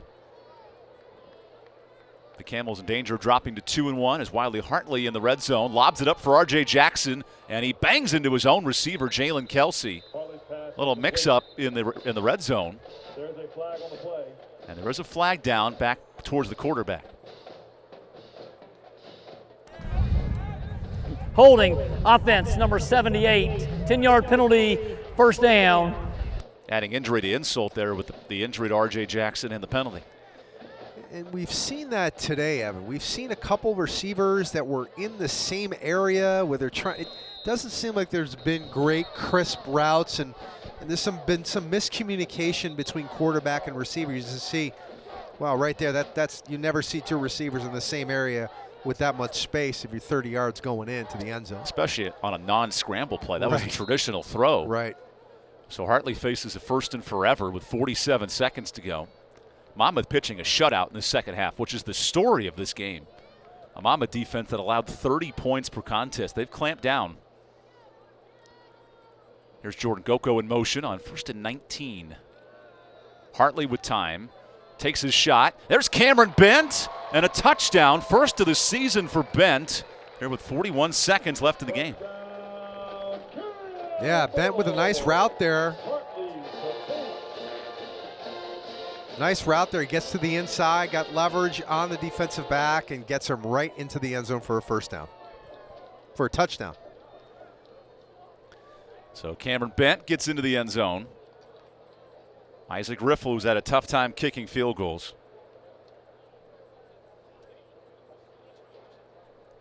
Riffle on for the extra point. And Campbell gets its touchdown and the extra point to finish it off. So, Peter, if you're Campbell, you're facing a top 25 Kennesaw State team next week. How do you bounce back after this performance and come right back here at home next Saturday? Well, you do have to collectively as a team, when you go to the film room tomorrow, really be engaged, listen to what coach has to say, to talk about, and each position coach as to how we're going to get better. But after that film, done. You're getting ready, you're breaking down the film of Kennesaw State, you're making sure that you're preparing for, it's a different team, different schemes, different personnel. So that's the best part about a football season, that you get to play 7 days later and you can put as much preparation into that game as you did for this week. Of course, it's disappointing, but you have to keep getting better, especially as we talked about at the onset of the game. To be the man, you got to beat the man. And an emotional standpoint, Campbell was all invested in this game. Brand new uniforms for the contest, the energy of trying to beat the best team in the league. Monmouth, very methodical, very patient in their approach. Right. It seems to have paid off for the Hawks. It sure does. It's a business trip for them, right? They got to do, when they're traveling on the road, you're staying in a hotel, it's a business trip. They treated it as such, and it turned out pretty good for them. Isaac Riffle in what could be an onside kick opportunity. Boots it away with 41 seconds left. Monmouth seems ready for it in this situation. And a simple pooch kick. Here's a fair catch called for and made at the 20-yard line. So the Hawks can kneel out the football as Alex Bryant hangs on to it. Alex Bryant with a fair catch. Campbell left 6 points on the board with missed field goals today. Monmouth perfect in the kicking game, 3 for 3. Special teams. I mean, special teams makes a difference. That's a big swing from a point perspective, from a field position perspective. I mean, all 3 units were solid for Monmouth today. Solid.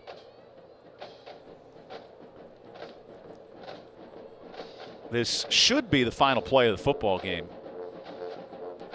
Monmouth led 10-7 after the first quarter and have dominated since. That's the best formation for any football team that you have in your playbook. The victory formation. That is the final play of the game. The Monmouth Hawks earn a 13th straight Big South victory. It was a low-scoring affair early. The running game of Juwan Fari wrapped this thing up as the Hawks move to 3-0 in the Big South Conference. And with this being the only game of the day at this time period, they move into first place in the conference. A convincing 34-17 victory. Campbell with the loss drops to 2-1. They face Kennesaw State next Saturday in a big matchup. Peter, your final thoughts on the Monmouth win? I think the final thoughts, Monmouth, a very, very good win for them. Solid win. They played for a full 60 minutes. Campbell, some work to do on the back end. Let's give you our play of the game presented by Hercules Tires. This Monmouth defense forcing 3 turnovers. An early fumble set the stage for this win.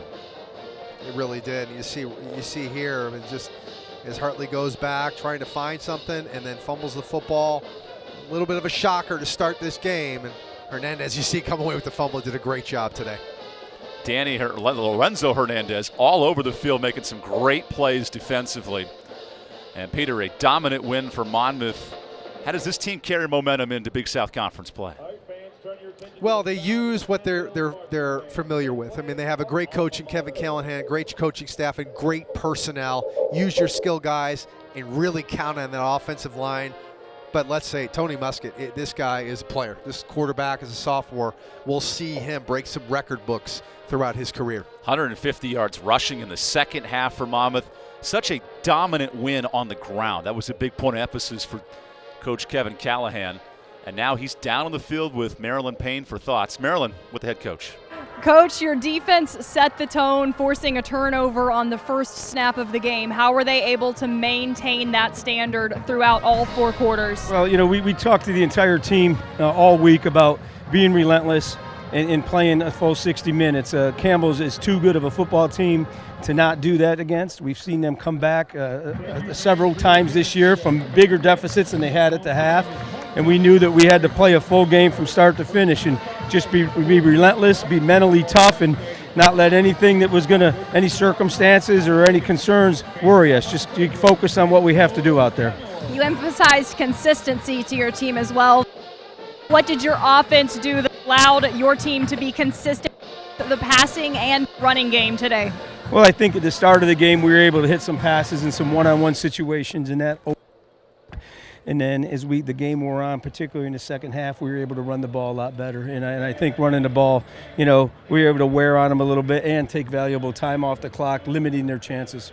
You told us that you believed the Big South champion would have to remain undefeated in the conference. What does this win say for your team in terms of its season goals? Well, it says a lot, and it's huge. I mean, we're now 3-0 the conference. We go into an open week, a bye week, which we kind of desperately need from a health and injury standpoint. So we're going to rest up and then get ready for the next one. We've got about 4 left, and we got to be at our best for each and every one of them. Well, best of luck the rest of the way. Thank you for your time. Thank you very much. Evan, back to you. Thank you, Marilyn. Thank you, Coach Callahan. Monmouth with the win moves to 3-0 in the conference, and more importantly, a team playing great football. For Peter Montemurno, I'm Evan Budrovich. Thanking you for joining us with Marilyn Payne on the sidelines. Monmouth, a 3-0 start in the conference. They pick up the win here on ESPN.